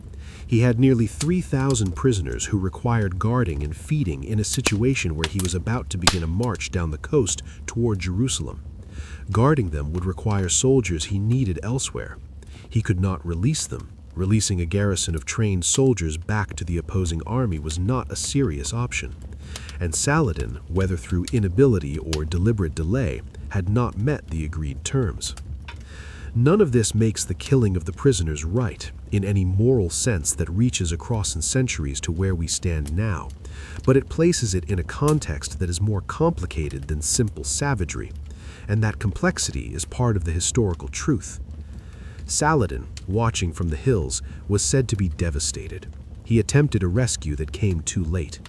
Whatever his response in the immediate aftermath, he did not execute his Christian prisoners in retaliation, a restraint that said something about him, though what exactly it said is a question that historians have argued about ever since. Richard ordered the army to march south the following day. Jerusalem lay ahead. The Lionheart had shown the world in the ruins of that field outside Acre what the pursuit of the holy city was going to cost. The question now was whether it would be worth it. There is a particular kind of courage that has nothing to do with the single dramatic moment. Not the courage of the charge, the bright instant of battle when everything happens at once and the body acts before the mind has time to be afraid. That courage exists and it matters, and Richard had it in abundance. But there is another kind, quieter, more grinding, more demanding in its way. The courage of the sustained effort. The courage of continuing when continuing is the hardest thing. The courage of putting one foot in front of the other, day after day, in conditions that test every limit a human being possesses. The march from Acre to Jerusalem was that kind of courage, and it would prove to be one of the finest sustained military achievements of Richard's life. The army that assembled outside Acre in late August 1191 was a substantial force, Knights and infantry, crossbowmen and mounted sergeants, soldiers from England and France and the Crusader states, the Duke of Burgundy's French contingent that Philip had left behind, and the remnants of the forces that had been maintaining the siege for 2 years. It was also, in its way, a fragile force. Men who had endured months of disease and privation, who were physically diminished even as they were psychologically energized by the fall of Acre, who needed to be carefully managed if they were to survive what lay ahead. What lay ahead was approximately 80 miles of coastline running south from Acre to Jaffa before the army could turn inland toward Jerusalem. 80 miles does not sound like a great distance, but those 80 miles were a corridor of extreme danger, with the sea on one side and the hills of the Palestinian interior on the other, and Saladin's army, intact, mobile, and determined, shadowing the Crusaders from the hills, probing for weakness, looking for the moment of disorder or desperation that would allow them to strike decisively. The heat in late August and September on the Palestinian coast is ferocious. It is the kind of heat that enters the body and stays there, that cooks a man in his armor, that turns the ground underfoot into a surface that seems to radiate warmth from below as well as above. Men in chainmail, carrying weapons, moving in formation day after day in that heat, were operating at the very edge of what human physiology can sustain. Richard knew this. His planning reflected it. The order of march that Richard established was a masterpiece of defensive organization, one of the clearest demonstrations of his tactical genius that the historical record preserves. The army moved in a tight, disciplined column along the coast, with the fleet sailing parallel to them offshore, providing supplies and a means of evacuating the seriously wounded. This was not incidental, it was essential. The fleet meant that the army did not need to carry all its own supplies over land, which would have slowed it to a crawl and exhausted the men before they reached their objective. It meant there was a fallback option, a lifeline, a connection to the broader resources of the crusade. Richard had understood from the beginning that logistics were as important as tactics, and the coordination between the land army and the fleet was maintained with a discipline that reflected weeks of careful planning. The infantry marched in a formation designed specifically to resist the harassment of the Muslim cavalry. The crossbowmen, whose weapons were the most effective counter to mounted archers, were positioned on the flanks, facing outward toward the hills. Behind them, protected by their firepower, marched the main body of infantry, and on the landward side, closest to the threat, marched the knights. Not yet mounted for battle, their horses preserved for the moment when a charge would be needed. The instructions Richard gave his forces were precise and absolute. Do not break formation, do not respond to provocation, do not charge. The Muslim cavalry would ride close, shoot, wheel away, ride close again, the classic tactics of harassment designed to lure the Crusaders into a pursuit that would break their formation and expose them to destruction in detail. Richard forbade his men to take the bait. It was for knights who had been trained since childhood in the aggressive, honor-bound culture of chivalry, who had been taught that the proper response to an enemy was to charge at him, an almost unbearable instruction to follow. To be shot at and not respond, to be taunted and not react, to absorb the harassment and keep marching. They did it anyway, because Richard was watching, and because the consequences of breaking formation were visible to anyone who looked at the hills and understood what was waiting there. Saladin's forces tested the column constantly.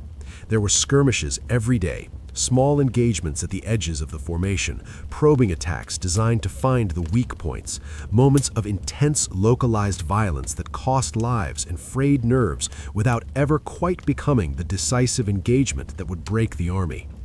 The Crusaders endured it. Day after day, they endured it. The heat, the arrows, the constant threat, the knowledge that the hills above them were full of an enemy army that outnumbered them and was waiting for a mistake. Richard moved up and down the column on horseback, visible, present, urging and commanding, and by his very visibility communicating something essential, that this was manageable, that it could be done, that he was here and he was not afraid. It was exactly what an army in those circumstances needed to see. Then came Arsuf. On the 7th of September, 1191, approximately 30 miles south of Acre, near the town of Arsuf on the coastal plain, Saladin decided that the moment for a major engagement had arrived. The Crusader army was approaching a stretch of terrain where the forest came closer to the coast, where the formation would need to adapt, where the opportunity for a more decisive blow seemed available. He committed his forces to a full-scale attack. The assault on the Crusader column was intense and sustained. Cavalry charges from multiple directions, archery at close range, the noise and chaos of a large-scale medieval battle pressing in from the landward side. The Muslim forces hit the rearguard particularly hard. The Hospitallers, the military order whose knights held the most vulnerable position at the back of the column, took devastating punishment. The Hospitallers sent urgent messages to Richard. They needed to charge. They could not continue to absorb this punishment without responding. Their horses were being killed under them. The pressure was becoming unendurable. Richard held them. He sent back word to endure, to wait. Not yet. The Hospitallers endured. They took more punishment. They held their formation with a discipline that cost them enormously, and that anyone who has never been in a similar situation might find it easy to underestimate. And then, when Richard judged the moment had arrived, when the Muslim cavalry had committed to their attack and were close, when their momentum had been spent in the assault and they had not yet had time to wheel away, he gave the signal. The trumpets sounded. The Hospitallers charged. The rest of the Crusader knights, in sequence, followed. The charge hit the Muslim cavalry at the moment of their greatest commitment, when they had least room to maneuver, and the impact was devastating. Saladin's forces, which had been pressing forward in attack, suddenly found themselves the target of the most powerful offensive weapon of medieval warfare. The massed charge of heavy-armored knights on heavy horses, moving at speed, with the full weight of their discipline and training behind them. The Muslim army broke. They did not rout entirely. Saladin was too experienced a commander to allow a complete collapse, but they withdrew, regrouped, and did not renew the full assault. The Crusaders had won the field. They had broken through the attempt to stop them, and they had done it without losing their coherence, without being drawn into a disorganized pursuit, without squandering the victory in a reckless chase across ground they did not control. Arsuf was a tactical triumph of the First Order. Not a war-ending victory, Saladin's army survived and remained in the field, but a demonstration of what disciplined, intelligently commanded medieval warfare could achieve. Richard controlled the engagement from beginning to end, held his forces together under extreme pressure, and released them at precisely the right moment. It was the Lionheart at his finest. The army reached Jaffa in mid-September and paused to rest and resupply. The fleet was there, and for a few weeks the men could eat properly, sleep without their armor, begin to recover from the grinding ordeal of the march. Richard used the time to repair the fortifications of Jaffa, to reorganize his supply lines, and to begin the complex diplomatic and military planning for the next phase. The next phase was Jerusalem. It lay approximately 40 miles to the east, up into the hills of the Palestinian interior. 40 miles that were, in military terms, entirely unlike the coastal march. The coast had offered the protection of the fleet, the ability to keep a secure supply line, the option to retreat to the sea if things went badly wrong. The interior offered none of these things. Jerusalem sat at altitude, surrounded by terrain that heavily favored defenders. An army marching on Jerusalem would be dependent on supply lines running back to the coast. Supply lines that Saladin's forces, operating in their home terrain, could cut with relative ease. Richard understood all of this. He had spent the weeks since Acre thinking about it, gathering information, consulting with the lords of the Crusader states who knew the terrain and the enemy better than he did. And as he thought about it, the doubts accumulated. Twice, in the winter of 1191 and the spring of 1192, the Crusader army advanced toward Jerusalem. Twice they came close enough to see it, or nearly close enough. There is a famous account of Richard, on the second approach, being shown the walls of Jerusalem from a hilltop by a fellow crusader. Richard is said to have raised his shield to cover his eyes, declaring that he was not worthy to look upon the city he could not deliver. Whether this actually happened, or whether it is one of those stories that history invents because it feels true, we cannot know with certainty. What we know is that both times, after advancing toward the holy city, Richard ordered the retreat. The reasons were military, and they were real. To take Jerusalem was one thing, to hold it was another. An army that captured Jerusalem and then lost it, as had nearly happened after the First Crusade, would have achieved nothing of permanent value. Richard needed not just to take the city, but to secure it, to establish the conditions under which it could be defended against the inevitable Muslim counterattack. And those conditions, reliable supply lines, a secure base, sufficient forces to garrison the city and defend its surrounding territory, could not be created with the resources he had. The lords of the Crusader states, who understood better than anyone what it actually meant to hold territory in the Holy Land, supported his assessment. Jerusalem could be taken, probably, but it could not be held. Not with what they had. Not yet. The retreats were agonizing. For the common soldiers who had marched from Acre, enduring heat and arrows and disease and death for this singular purpose, turning back from the walls of Jerusalem was devastating. For the knights, for the lords, for the men of genuine religious conviction who had taken the cross because they believed God was calling them to this specific place, the retreats were a kind of grief. Richard shared that grief. Whatever his calculation, and it was a sound one militarily, he was not cold about it.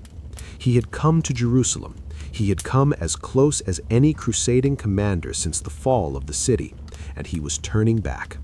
He rode at the rear of the retreating army, covering the withdrawal, making sure his forces left the hills intact and in order. He did not speak much in these days, by the accounts that survive. There are moments when even the most eloquent man has nothing to say. The walls of Jerusalem receded behind him as the army moved back toward the coast. They did not recede from his memory. There are very few relationships in all of medieval history quite like the one between Richard and Saladin. Not because it was a friendship, it was not in any conventional sense. The two men never met face to face. They were on opposite sides of a war that both of them believed with genuine conviction was a contest for something sacred. They were trying with everything at their disposal to defeat each other. Men died because of the decisions each of them made. Cities changed hands. The fate of the holiest places in the world hung in the balance between them. And yet there was something between them that the chroniclers of both sides, Christian and Muslim alike, noticed and recorded and found remarkable. A quality of mutual recognition that went beyond the normal relationship between enemies. A sense on both sides that the man across the line was not merely an obstacle to be overcome, but a person worthy of something more than simple enmity. Call it respect, call it admiration, call it the particular feeling that arises when you encounter someone who is genuinely your equal, even if, especially if, they are trying to destroy you. To understand the relationship, we need to understand Saladin himself. Saladin Yusuf ibn Ayyub, known to the Western world as Saladin, was in 1191 approximately 53 years old. He was a Kurdish military commander who had risen through the complex politics of the Islamic world to become Sultan of Egypt and Syria, the most powerful Muslim ruler of his age, and the man who had accomplished what generations of Islamic leaders before him had attempted and failed to achieve, the recapture of Jerusalem from the Crusaders. He was, by the accounts of those who served him and those who opposed him, a man of extraordinary qualities. He was genuinely pious, not in the performative way of rulers who use religion as a political instrument, but in a way that seemed to go all the way down to the foundation of who he was. He was generous to a degree that his own treasury found alarming. He died, it is said, with almost nothing in his personal possession, having given away his wealth to those around him throughout his life. He was merciful in victory. His treatment of the inhabitants of Jerusalem when he retook it in 1187 stood in deliberate, pointed contrast to the massacre that the Crusaders had conducted when they had taken the city in 1099. He was also a formidable commander, patient where Richard was impulsive, indirect where Richard was direct. He understood the deep rhythms of a long campaign in a way that complemented and contrasted with Richard's genius for the decisive moment. He had been fighting for Jerusalem for his entire adult life. He would fight for it until he had no strength left. These two men, so different in temperament, in culture, in the worlds that had shaped them, found each other across the lines of the Third Crusade and recognized something. The communications between Richard and Saladin during the campaign of 1191 and 1192 are among the most fascinating documents that survive from the medieval period. They were conducted through intermediaries, envoys who carried messages back and forth across the lines, bearing not only words but gifts, performing the elaborate rituals of diplomatic exchange that both sides understood as a language in itself. Richard sent envoys to Saladin. Saladin sent envoys to Richard. The messages they carried were sometimes practical, negotiations about terms, about prisoners, about the conditions for a possible peace, but they were also something more than practical. They were conversations between two men who were curious about each other, who wanted to understand what they were dealing with, who found in the exchange of messages a form of contact that the battlefield itself could not provide. One of the most celebrated of these exchanges occurred early in the campaign, when Richard fell ill with a fever, the same recurring illness that would plague him throughout his time in the Holy Land, a condition that modern historians have speculated might have been Arnaldia, a form of scurvy or some other disease of the campaign. He was lying in his tent, weakened and frustrated, when Saladin learned of his condition. Saladin sent him fruit, peaches and pears, cooled with snow brought down from the mountains of Lebanon, a gift of extraordinary thoughtfulness in the burning heat of the Palestinian summer. He sent also a physician to attend to the English king. There is something almost unbearably human about this gesture. Two men trying to kill each other's armies, and one of them sends the other cold fruit when he hears he is sick. Richard accepted the gift. He sent his thanks. The war continued. The diplomatic exchanges were not merely personal, they had real strategic content, and both men were too intelligent to allow sentiment to obscure calculation. Richard's negotiations with Saladin during this period were conducted in parallel with his military operations, each informing the other, each serving as a form of pressure on the other side. The central proposal that Richard brought to the negotiations was audacious to the point of appearing almost fantastical. He suggested, through his brother-in-law Humphrey of Toron, who served as his interpreter and envoy, a remarkable solution to the whole conflict, a marriage between Saladin's brother Al-Adil and Richard's widowed sister Joan, with Jerusalem as their joint kingdom to be ruled by a Christian-Muslim couple as a kind of bridge between the two worlds. Joan, when she heard about this proposal, was reportedly furious. She had not been consulted, and the idea of marrying a Muslim, however politically brilliant the concept might be, was not one she greeted with enthusiasm. Richard, characteristically, had not allowed the minor detail of his sister's consent to slow down his diplomatic creativity. Saladin, for his part, appears to have taken the proposal seriously enough to engage with it. Al-Adil was interested. The negotiations went back and forth over several weeks, with enough substance to them to suggest that at least some of the participants believed it might actually work. It did not work. The political and religious obstacles on both sides were too great. The Christian barons of the Crusader states would not accept a Muslim lord of Jerusalem, however the marriage was structured. The Islamic authorities had their own objections. Joan's refusal was final and complete. The proposal died in the elaborate courtesy of its own negotiations. But the fact that it was made at all, the fact that Richard could conceive of such a solution, could imagine a world in which the conflict was resolved by joining rather than defeating, tells us something important about him.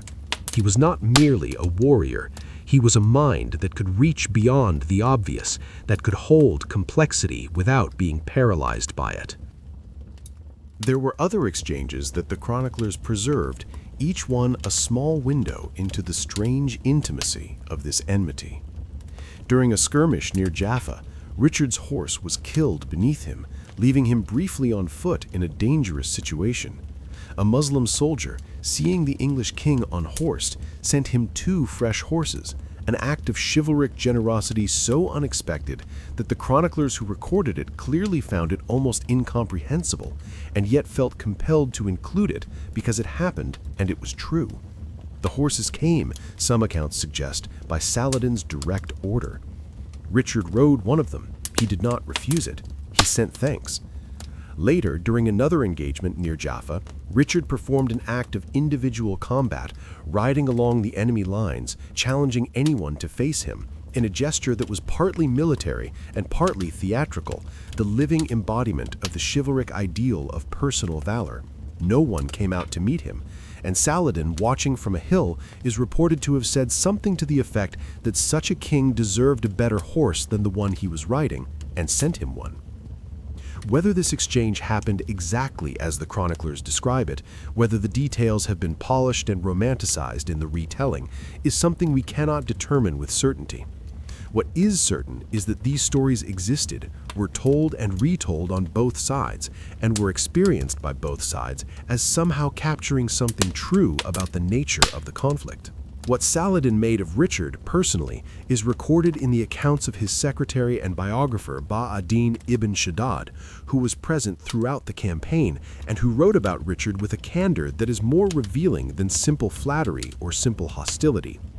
He described him as extraordinarily brave, recklessly, almost incomprehensibly brave, a man who exposed himself to danger with a disregard for his own safety that seemed to Ba-ad-Din simultaneously admirable and inexplicable.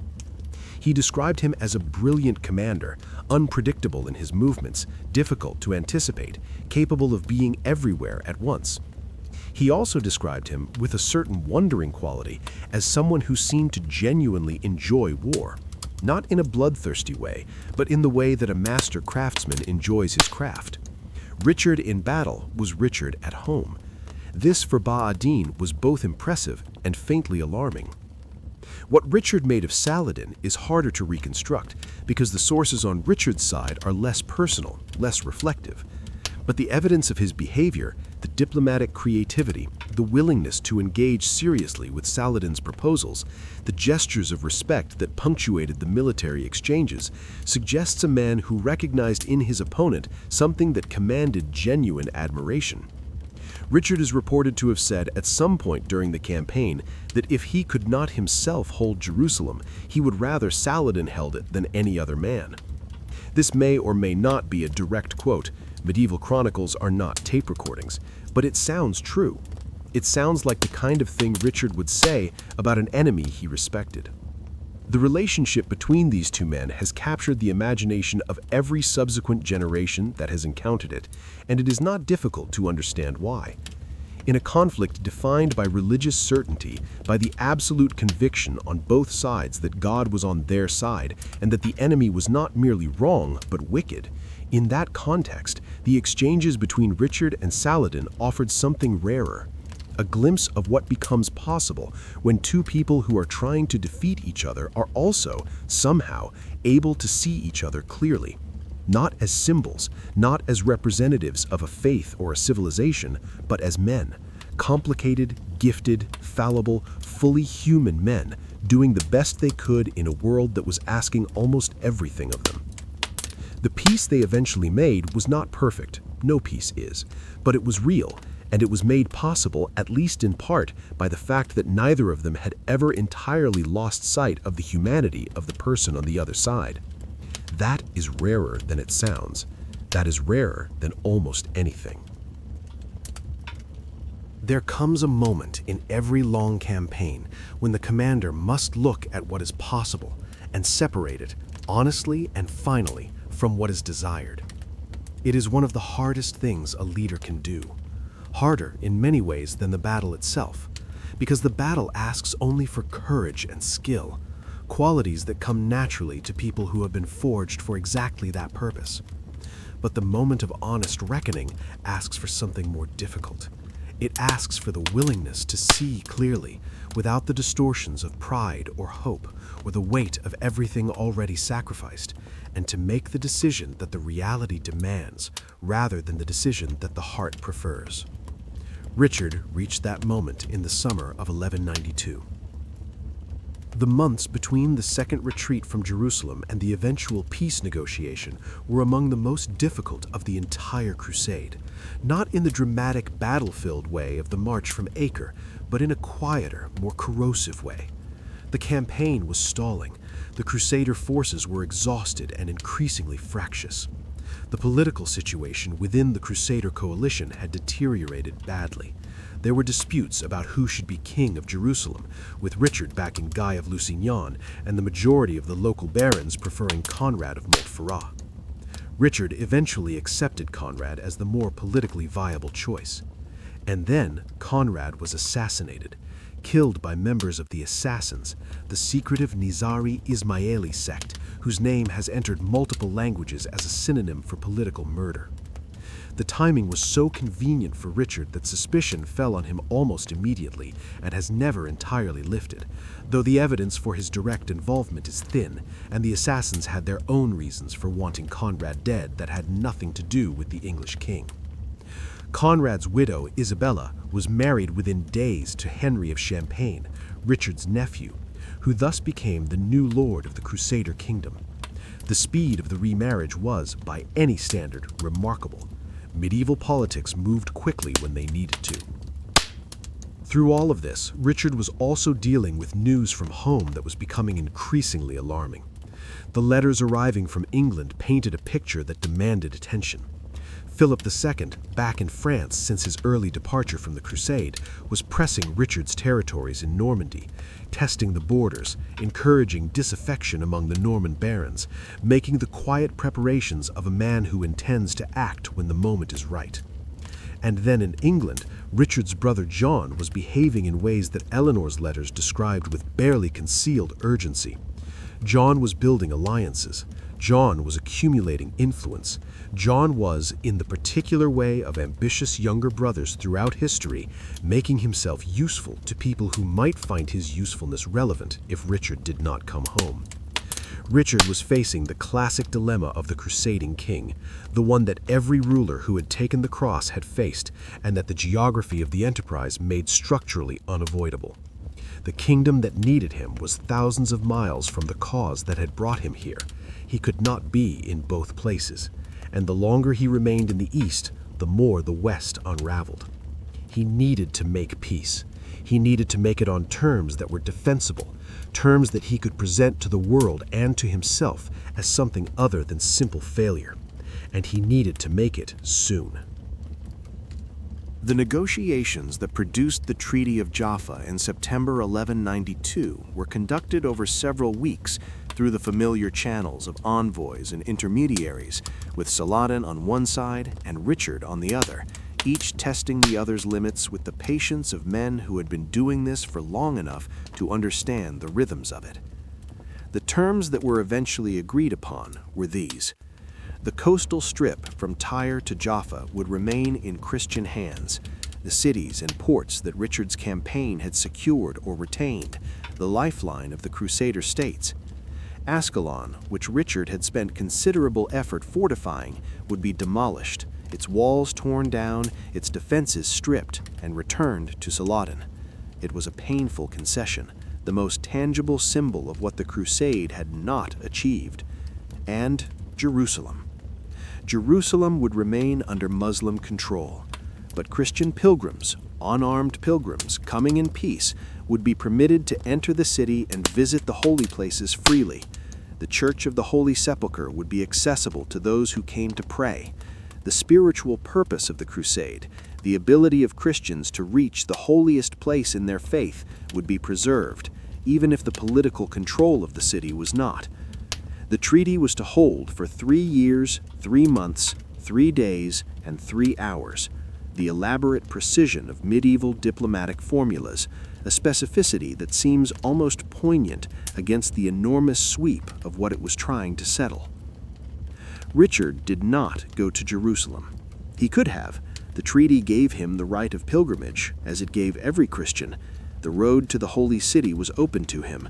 Several of his commanders and many of his soldiers made the journey, weeping as they entered the gates, kneeling at the Church of the Holy Sepulchre, fulfilling the vow that had brought them across half the world. Richard stayed at the coast. He gave various reasons at various times. He had not come to Jerusalem as a pilgrim. He had come as a conqueror, to reclaim the city for Christendom, and since he had not accomplished that, he would not accept the consolation prize of visiting it as a tourist in someone else's kingdom. It was a position of rigid, almost painful integrity, the refusal to let a lesser achievement substitute for the one that had been intended. Or, perhaps, and this is the interpretation that sits heavier, that feels truer to the man as we have come to know him through these pages, perhaps he simply could not bear it.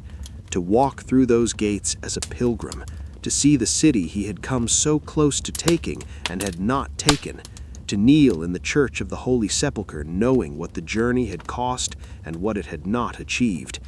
Perhaps the grief of it was too much, even for a man of Richard's formidable emotional constitution. He stayed at the coast. He looked toward the hills. He prepared to sail.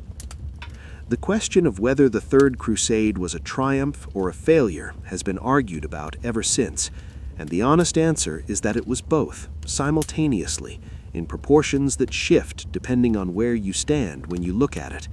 It was a failure in the terms that Richard himself had set.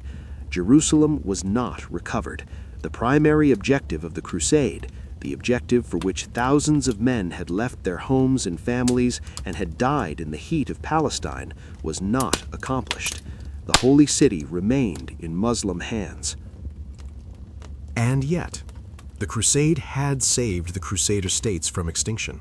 Before Richard arrived, they had been reduced to a handful of coastal strongholds, barely hanging on. After the campaign, they had a viable territory, secured ports, a defensible coastline. They would survive for another century, flawed, fragile, perpetually threatened, but surviving. That survival was, in no small part, Richard's achievement.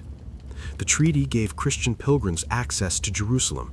It was not sovereignty, but it was something real, something that generations of pilgrims would exercise in the years that followed, walking into the city through the terms that Richard had negotiated.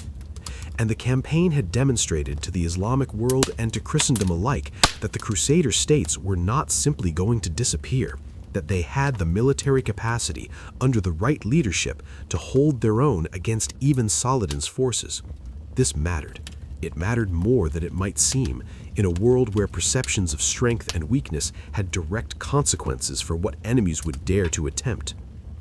Richard sailed from Acre on the 9th of October, 1192.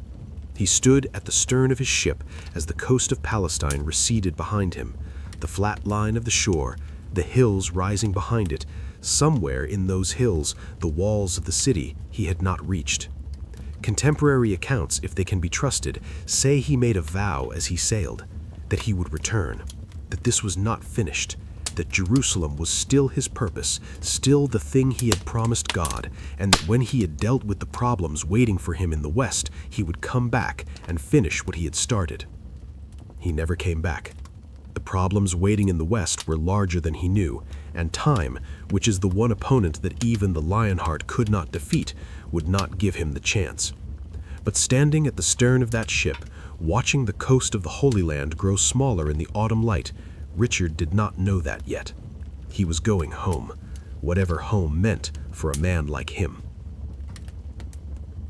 The sea, which had carried Richard toward his greatest adventures, now turned against him. The voyage home from Acre in October 1192 began badly and grew steadily worse. The Mediterranean in autumn is a different sea from the Mediterranean in summer. Darker, less predictable, capable of a violence that the summer months conceal behind their blue serenity. Storms rolled in from the west and scattered Richard's fleet with the casual indifference of weather toward the ambitions of kings. Ships were separated, courses were lost. The orderly departure from Acre dissolved into the chaos that the sea imposes on anyone who mistakes its patience for permanence. Richard's ship was driven eastward, back toward the coast he had just left, then battered northward into the Adriatic. By early December, somewhere in the waters between the Dalmatian coast and the Italian shore, the ship was wrecked or forced to land. And Richard found himself, in the deepest and most dangerous irony of his extraordinary life, stranded in the territories of his enemies. Europe in 1192 was not a safe place for Richard to be traveling incognito. He had, in the course of his remarkable career, accumulated enemies with the same generous thoroughness with which he had accumulated victories. Philip II of France wanted him contained, or worse. The English king's return to his western territories was the last thing the French king needed as he pursued his patient strategy of dismantling the Angevin Empire. The Holy Roman Emperor, Henry VI, had his own grievances against Richard, rooted in complex dynastic politics and in Richard's support for Henry the Lion of Saxony, the emperor's enemy. And Leopold of Austria, the duke whose banner Richard had torn down from the walls of Acre, had nursed his humiliation through the long months of the crusade and was still nursing it now. Richard knew all of this. He understood, with the clarity that danger tends to produce, that traveling openly through Central Europe as King of England was not an option. He needed to move quietly, under cover, with as small a party as possible, heading northwest toward the territories of his nephew, Henry of Saxony, where he would be safe. He traveled disguised as a merchant, then as a pilgrim. Then, as the party moved through Austria and the disguises became increasingly unconvincing because Richard, 6 feet tall and golden-haired, and carrying himself with the unconscious authority of a man who had commanded armies for 15 years, was not easily mistaken for a common traveler, as a Templar knight. None of it worked. The exact circumstances of Richard's capture have been told in various ways by various sources, and the details shift depending on which chronicle you consult. The most vivid version, and the one that has the ring of something remembered rather than invented, involves Richard's party stopping at an inn near Vienna, exhausted and in need of rest and food. One of Richard's companions, sent to the market to purchase supplies, was found to be carrying coins of a quality and quantity that no ordinary pilgrim or merchant would possess. Suspicion was aroused. Questions were asked. The party was located. On the 20th of December, 1192, Richard was captured near Vienna by agents of Duke Leopold of Austria. He was taken to the castle of Dürnstein, perched on a rocky promontory above the Danube, a fortress of considerable impregnability, with the river below and the hills behind, the kind of place from which a well-guarded prisoner did not simply walk away.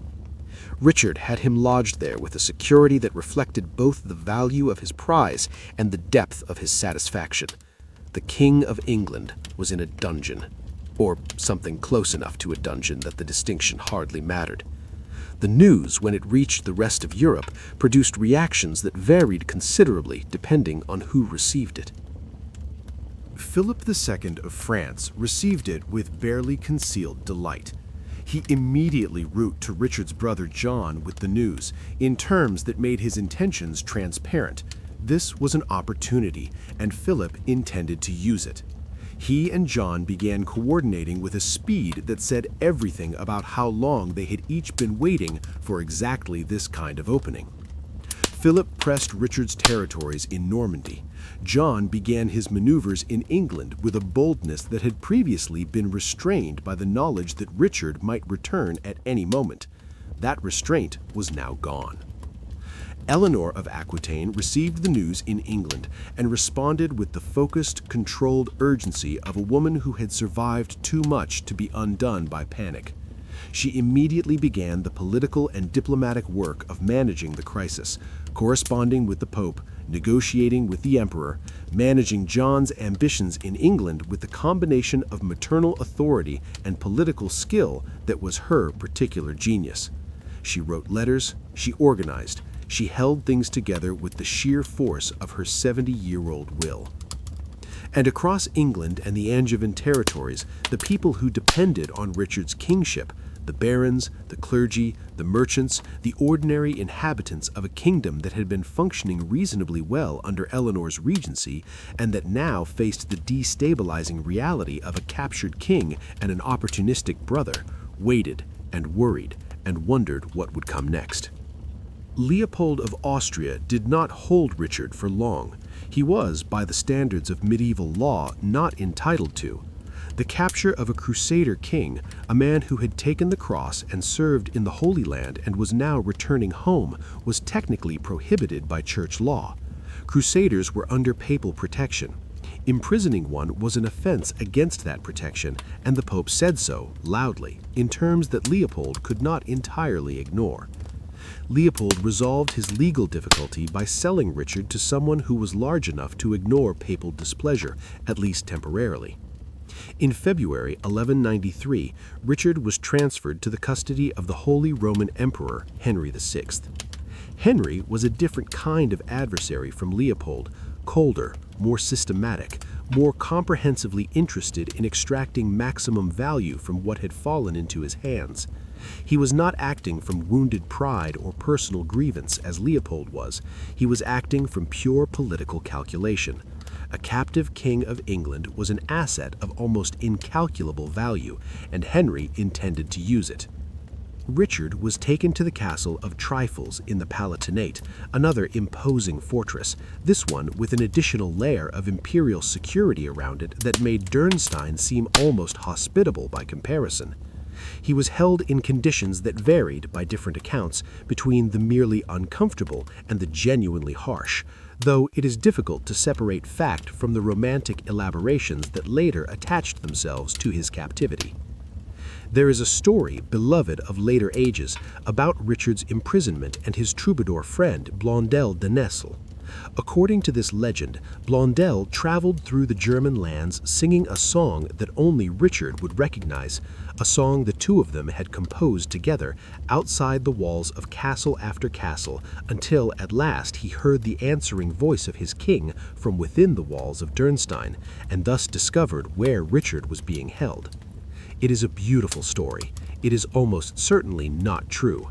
Richard's location was not actually a secret, since the emperor was conducting public negotiations about his ransom, and there was no need for a troubadour to go searching for him. But the story has survived for 8 centuries because it captures something emotionally true about the situation: the imprisoned king, the loyal friend, the song as a means of connection across walls that power had built. Richard, in captivity, did compose. He wrote a lament in both French and Occitan, a genuine poem which survives, in which he reflects on his imprisonment with a directness and a bitterness that is entirely unperformed.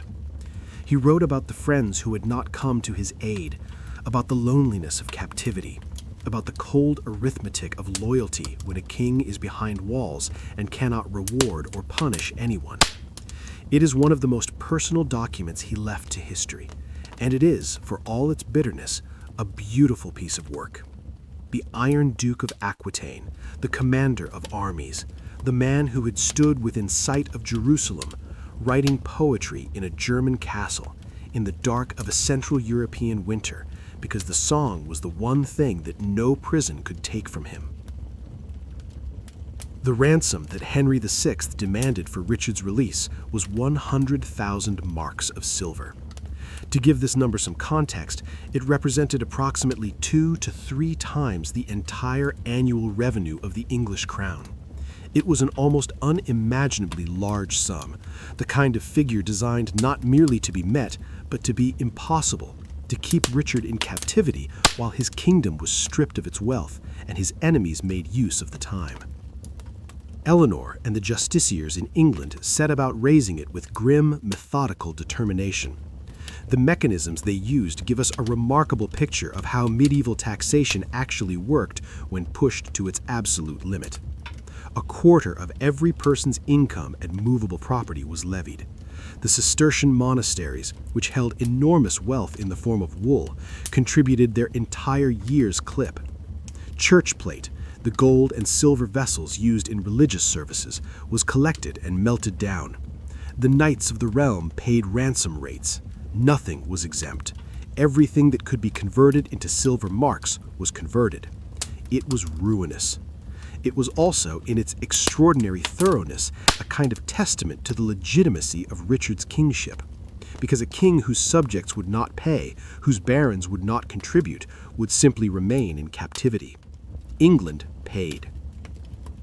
John and Philip, watching the ransom fund accumulate, attempted to bribe the emperor to hold Richard longer, offering, by various accounts, to pay as much or more than the ransom itself to keep him imprisoned.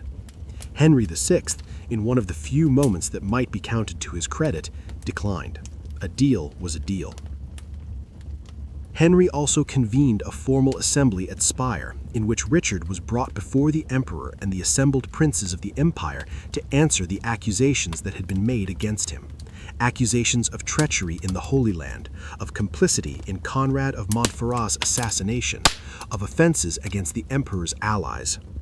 Richard defended himself in person, in public, with an eloquence and a confidence that reportedly moved many of those present. The assembly cleared him. He was not, after all, without friends in the world, and he was not even in captivity without his formidable ability to command a room. Through all of this, Eleanor was the fixed point. She crossed the Channel in the winter of 1993, collected the ransom funds with the assistance of the English administration, and then did something that no one had quite expected. She insisted on delivering the ransom in person. She would go to Germany herself, to her son, to see him free with her own eyes. She was 71 years old. She made the journey. She arrived at the imperial court in Mainz in early 1994 with the first substantial installment of the ransom, and she was there when her son walked out of his captivity and into the light. What passed between them in that moment, the sources do not record. Some things are too large for chronicles. On the 4th of February, 1194, Richard walked out of captivity. The formalities of his release were conducted at Mainz in the presence of the Emperor Henry VI and the assembled princes of the empire, with the elaborate ceremony that such occasions demanded. There were documents signed and witnessed. There were hostages exchanged, a group of noble hostages left behind as surety for the remainder of the ransom that had not yet been fully collected. There were speeches and oaths and the precise choreography of power transferring itself from one set of hands to another. And then, Richard walked into the winter air of the Rhineland, with his mother beside him, and he was free. He had been imprisoned for approximately 14 months. He was 40 years old. He had lost 14 months of his reign, 14 months of his life, 14 months during which his kingdom had been threatened, his territories probed, his brother had schemed, and his great enemy Philip of France had worked with patient, systematic diligence to dismantle everything that the Angevin Empire represented. He had a great deal of work to do. He began immediately. The journey from Mainz to the Channel was not a quiet retreat. Richard moved through the German and Flemish territories with the deliberate visibility of a man who understood that his return was itself a political event, that being seen, being recognized, being understood as free and healthy and entirely unbroken by his captivity was as important as any military campaign. He met with the princes of the Low Countries. He received delegations. He demonstrated to everyone watching that the King of England had not been diminished by what had happened to him. He had, if anything, been sharpened. Eleanor traveled with him for part of the journey and then returned to England ahead of him to prepare. She had been managing the kingdom through the crisis with characteristic efficiency, but there were things that only the king's actual presence could accomplish, and she wanted the ground prepared before Richard arrived. He crossed the Channel in mid-March, landing on the English coast at Sandwich on the 13th of March, 1194. The reception was extraordinary. England had missed its king. Or, more precisely, England had suffered through the consequences of its king's absence, which is a different and more visceral thing than simple affection.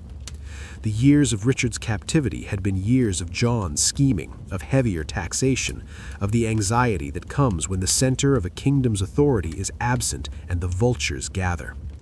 People who had not known Richard personally, who had never seen him, who knew him only as a name and a reputation, had spent 14 months watching what happened to a kingdom without him.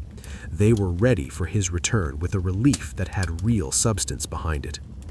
He made his way to London, then to Winchester, then across the south of England, not rushing but not dawdling either.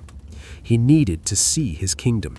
He needed to assess what 14 months of his absence had done to it, what John and Philip between them had managed to accomplish, where the damage was deepest and where it was superficial. What he found was less catastrophic than it might have been. Eleanor and the justiciars had held the essential structure of the kingdom together with considerable skill.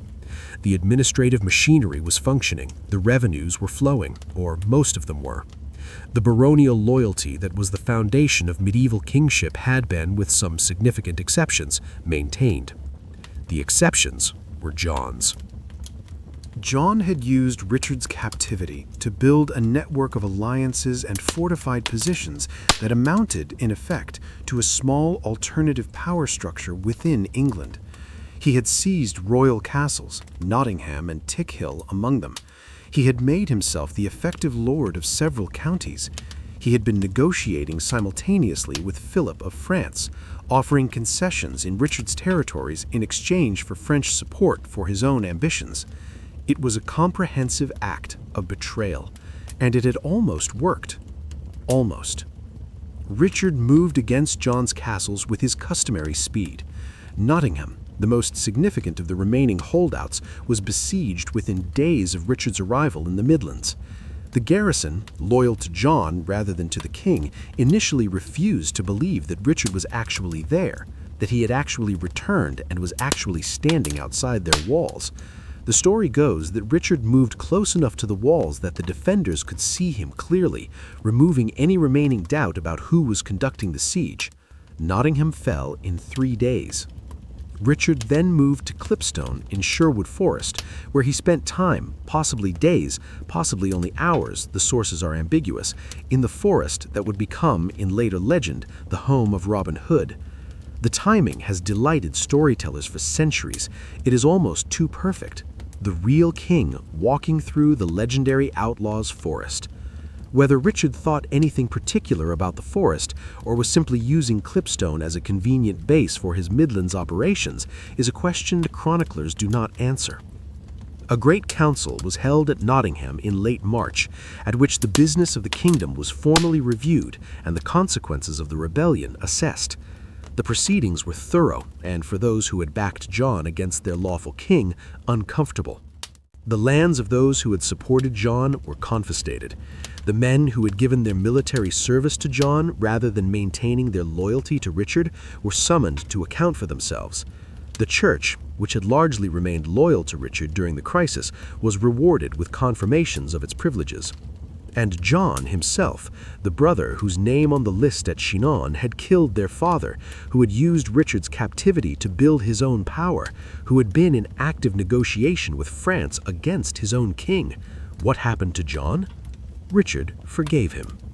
Not immediately, and not without conditions.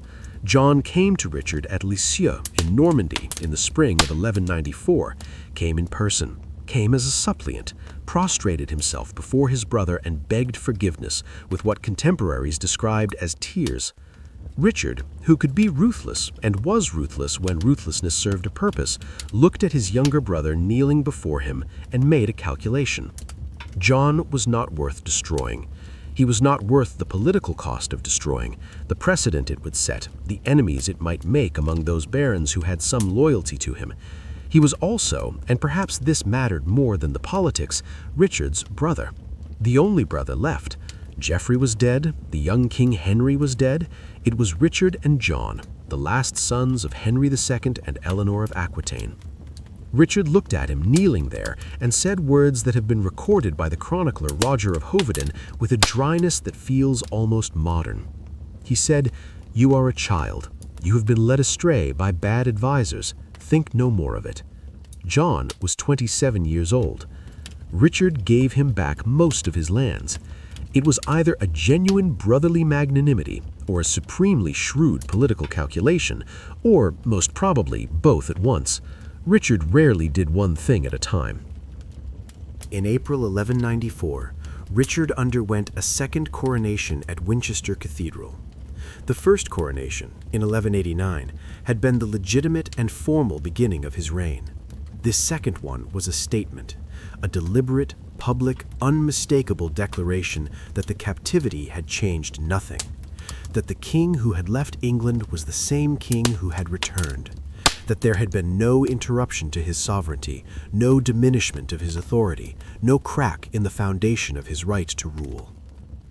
He processed through Winchester wearing his crown and his royal robes, attended by the bishops and barons of England, and the ceremony was conducted with exactly the solemnity and magnificence that the occasion demanded. Whatever had happened in the dungeon at Dürnstein, whatever indignities captivity had imposed, whatever the 14 months of absence had cost, none of it showed. Richard stood in Winchester Cathedral as what he was, the King of England, whole and unbroken, back where he belonged. It was, among other things, a masterpiece of political theater. And then he left. He had been back in England for approximately 2 months. He would never return. The business that called him away was urgent and real. Philippe of France had used the years of Richard's captivity and the confusion of his return to make significant gains in the Angevin territories in France. He had taken the Norman Vexin, had pressed into Maine, had cultivated baronial dissatisfaction in multiple regions. The Angevin Empire in France was bleeding, and the only person who could stop the bleeding was Richard himself. He crossed to Normandy in May 1194 and began the work that would occupy the last 5 years of his life. England was left in capable hands. The justiciars would manage it. Eleanor would watch over it. The administrative machinery that his father had built and that Richard had maintained would keep it running. The revenues would flow. The laws would operate. England did not need Richard's presence. It needed his protection. And his protection it would have, from France, through the campaigns he was about to conduct, through the pressure he would maintain on Philippe until the French king understood that the Angevin Empire was not simply going to collapse because its king had spent 14 months in a German castle. He had not come home to stay. He had come home to demonstrate that he was back, to repair the damage that John and Philip had done, to re-establish the authority that captivity had temporarily obscured. He had done all of those things. Now there was France to attend to. And Richard, riding south through the Norman Spring toward the sound of a war that had been waiting for him, felt something that his contemporaries would have recognized and that crosses the centuries without difficulty. He felt, for the first time in 14 months, entirely like himself. There is something almost peaceful about a man who has found his purpose. Not peaceful in the sense of quiet or restful. Richard's last 5 years were neither of those things. They were years of constant campaigning, of forced marches and sieges and negotiations, and the grinding, relentless work of defending an empire against an enemy who never stopped pressing. They were years that would have exhausted most men into surrender or compromise. But Richard was not most men, and the work of defending Aquitaine and Normandy against Philip of France was, in a profound sense, the work he had been made for. Not the crusade, which had always had the quality of a calling from outside, a duty imposed by faith and expectation and the weight of Christendom. This was different. This was his land, his inheritance, the territories that bore his name and his history. He threw himself into it with everything he had. The campaigns of 1194 to 1199 are not as celebrated as the Crusade. They lack the epic setting, the legendary opponent, the spiritual dimension that makes the story of Richard in the Holy Land so enduring. They were fought in Normandy and Anjou and the Berry and Aquitaine, familiar landscapes, rolling French countryside, river valleys and forested hills that had been the backdrop to Angevin politics for generations. But militarily, they were extraordinary. Richard arrived in Normandy in May 1194 to find Philip in a stronger position than he had been since the beginning of the conflict. The years of Richard's captivity had been good to Philip. He had taken the Norman Vexin, the strategically vital stretch of territory between the Seine and the Epte rivers that controlled the approaches to Rouen. He had cultivated allies among the Norman and Angevin baronage. He had moved with the patient, systematic competence that was his particular genius, and he had made gains that he clearly expected to consolidate. Richard reversed them with a speed that must have been genuinely alarming. Within weeks of arriving in Normandy, he had recaptured Loches and Châteauneuf, two significant fortresses that Philip had taken. He drove Philip's forces back across the Vexin with a combination of aggressive maneuvering and tactical instinct that left the French king perpetually off balance. At the engagement of Fréteval in July 1194, Richard surprised Philip's forces so completely that the French king barely escaped, abandoning his baggage train, his treasury, and the entirety of his royal archive to the pursuing English forces. Philip retreated, regrouped, tried again, was beaten again. The pattern repeated itself across the years that followed. Philip pressing when Richard was occupied elsewhere, Richard appearing with extraordinary speed at the point of danger and driving him back. Neither side able to achieve a decisive victory, but Richard consistently demonstrating that the Angevin Empire, under his direct command, was not going to be dismantled by Philip's patient pressure. And then Richard built something. In 1196 and 1197, on a great limestone spur above the Seine at Les Andes, a position of extraordinary natural strength, where the river curved in a wide loop below and the rock rose almost sheer from the water, Richard constructed the castle that is perhaps the most enduring physical monument to his genius, Château Gaillard. It was, by the standards of the 12th century, a revolutionary piece of military architecture. Richard designed it himself, or at least directed its design with the hands-on engagement of a man who understood fortification as a military science rather than simply a building project.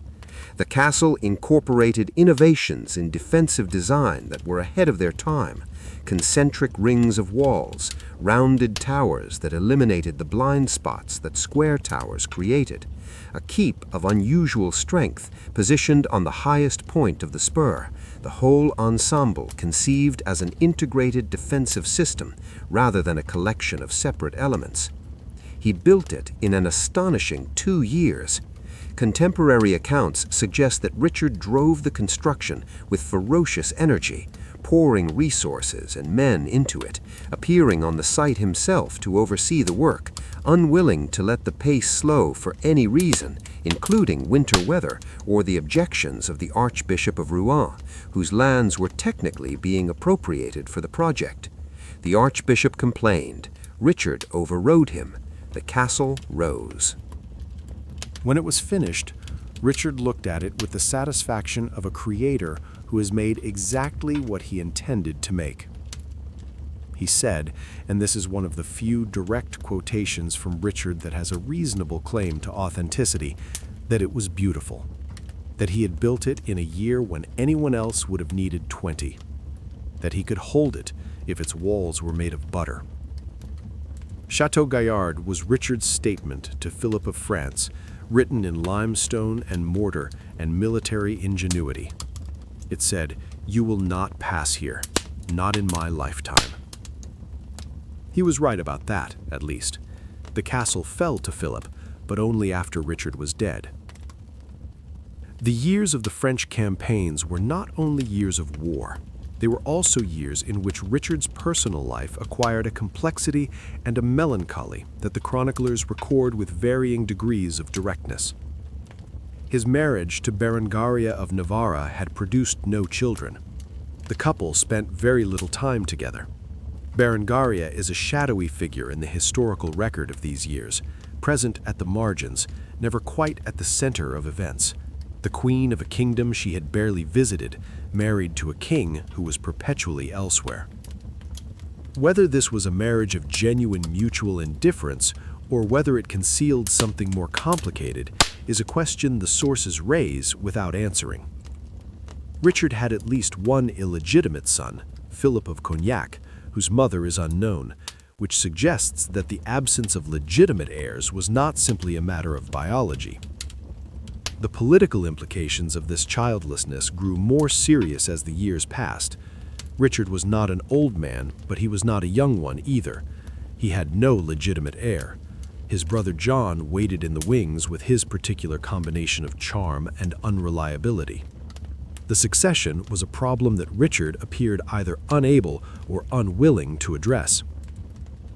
He also, in 1195, received a remarkable visit from a hermit, a holy man who came to Richard and delivered what the chroniclers describe as a warning from God. He urged the king to remember the fate of Sodom, to put away his wickedness, and to be reconciled with his wife. Whatever the specific content of the hermit's concern, Richard apparently took it seriously enough to be moved by it. He was, the chroniclers say, reconciled with Berengaria shortly afterward and treated her with renewed respect. It is one of those glimpses of private life that the historical record provides too rarely, a moment when the public king and the private man briefly coincide, when the enormous machinery of medieval kingship pauses long enough to reveal something human underneath. The years of the French campaigns were not only years of war, they were also years in which Richard's personal life acquired a complexity and a melancholy that the chroniclers record with varying degrees of directness. The peace negotiations of 1198 and 1199 suggested that the long war with Philip might finally be approaching some kind of resolution. Philip was exhausted by his inability to make permanent gains against Richard. Richard needed peace, needed the resources he was spending in France redirected toward the new crusade that he was already planning, the return to the Holy Land that he had vowed from the deck of his departing ship in 1192. Both men were ready, tentatively, to talk. And then, in March 1199, Richard found himself outside the walls of a small and not particularly significant castle in the Limousin, the region of his beloved Aquitaine. The castle was called Chabrol. The reasons for the siege of Chabrol have been explained in different ways by different sources. The most commonly repeated story involves a treasure, a cache of gold and silver found on the lands of the Viscount of Limoges, which Richard claimed as his feudal due and which the Viscount refused to surrender. The Viscount's refusal was, in the context of their relationship, entirely characteristic. The lords of Limoges had been a persistent thorn in the ducal side since Richard's earliest campaigns in Aquitaine. They had fought him before. They were apparently prepared to fight him again. It was, by any military assessment, a minor engagement. Chabrol was a small castle with a small garrison. It posed no serious military challenge to a force of Richard's strength and experience.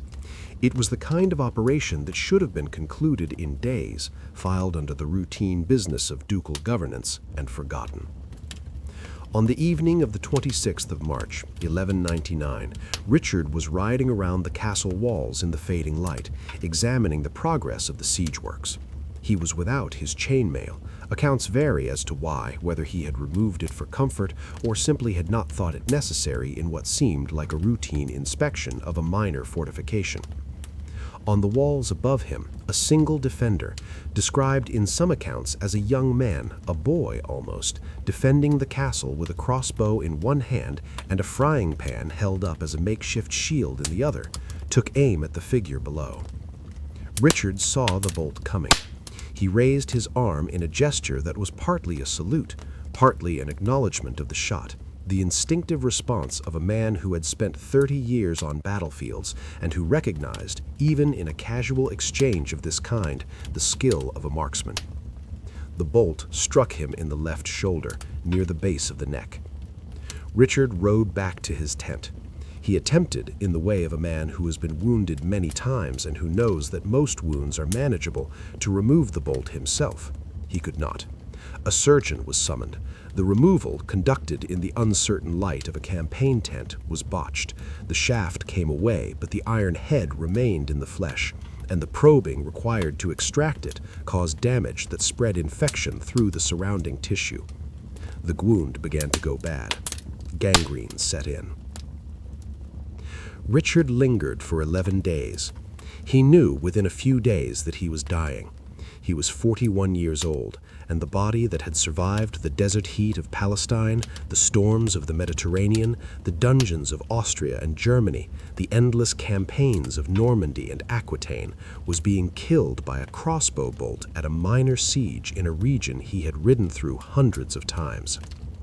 He died as he had lived, with his arrangements in order. He summoned those he needed to see.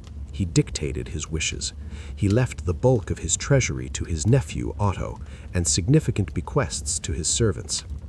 He arranged for the garrison of Châlus-Chabrol, when the castle inevitably fell, to be released unharmed, a final act of mercy toward the men who had, in a sense, killed him.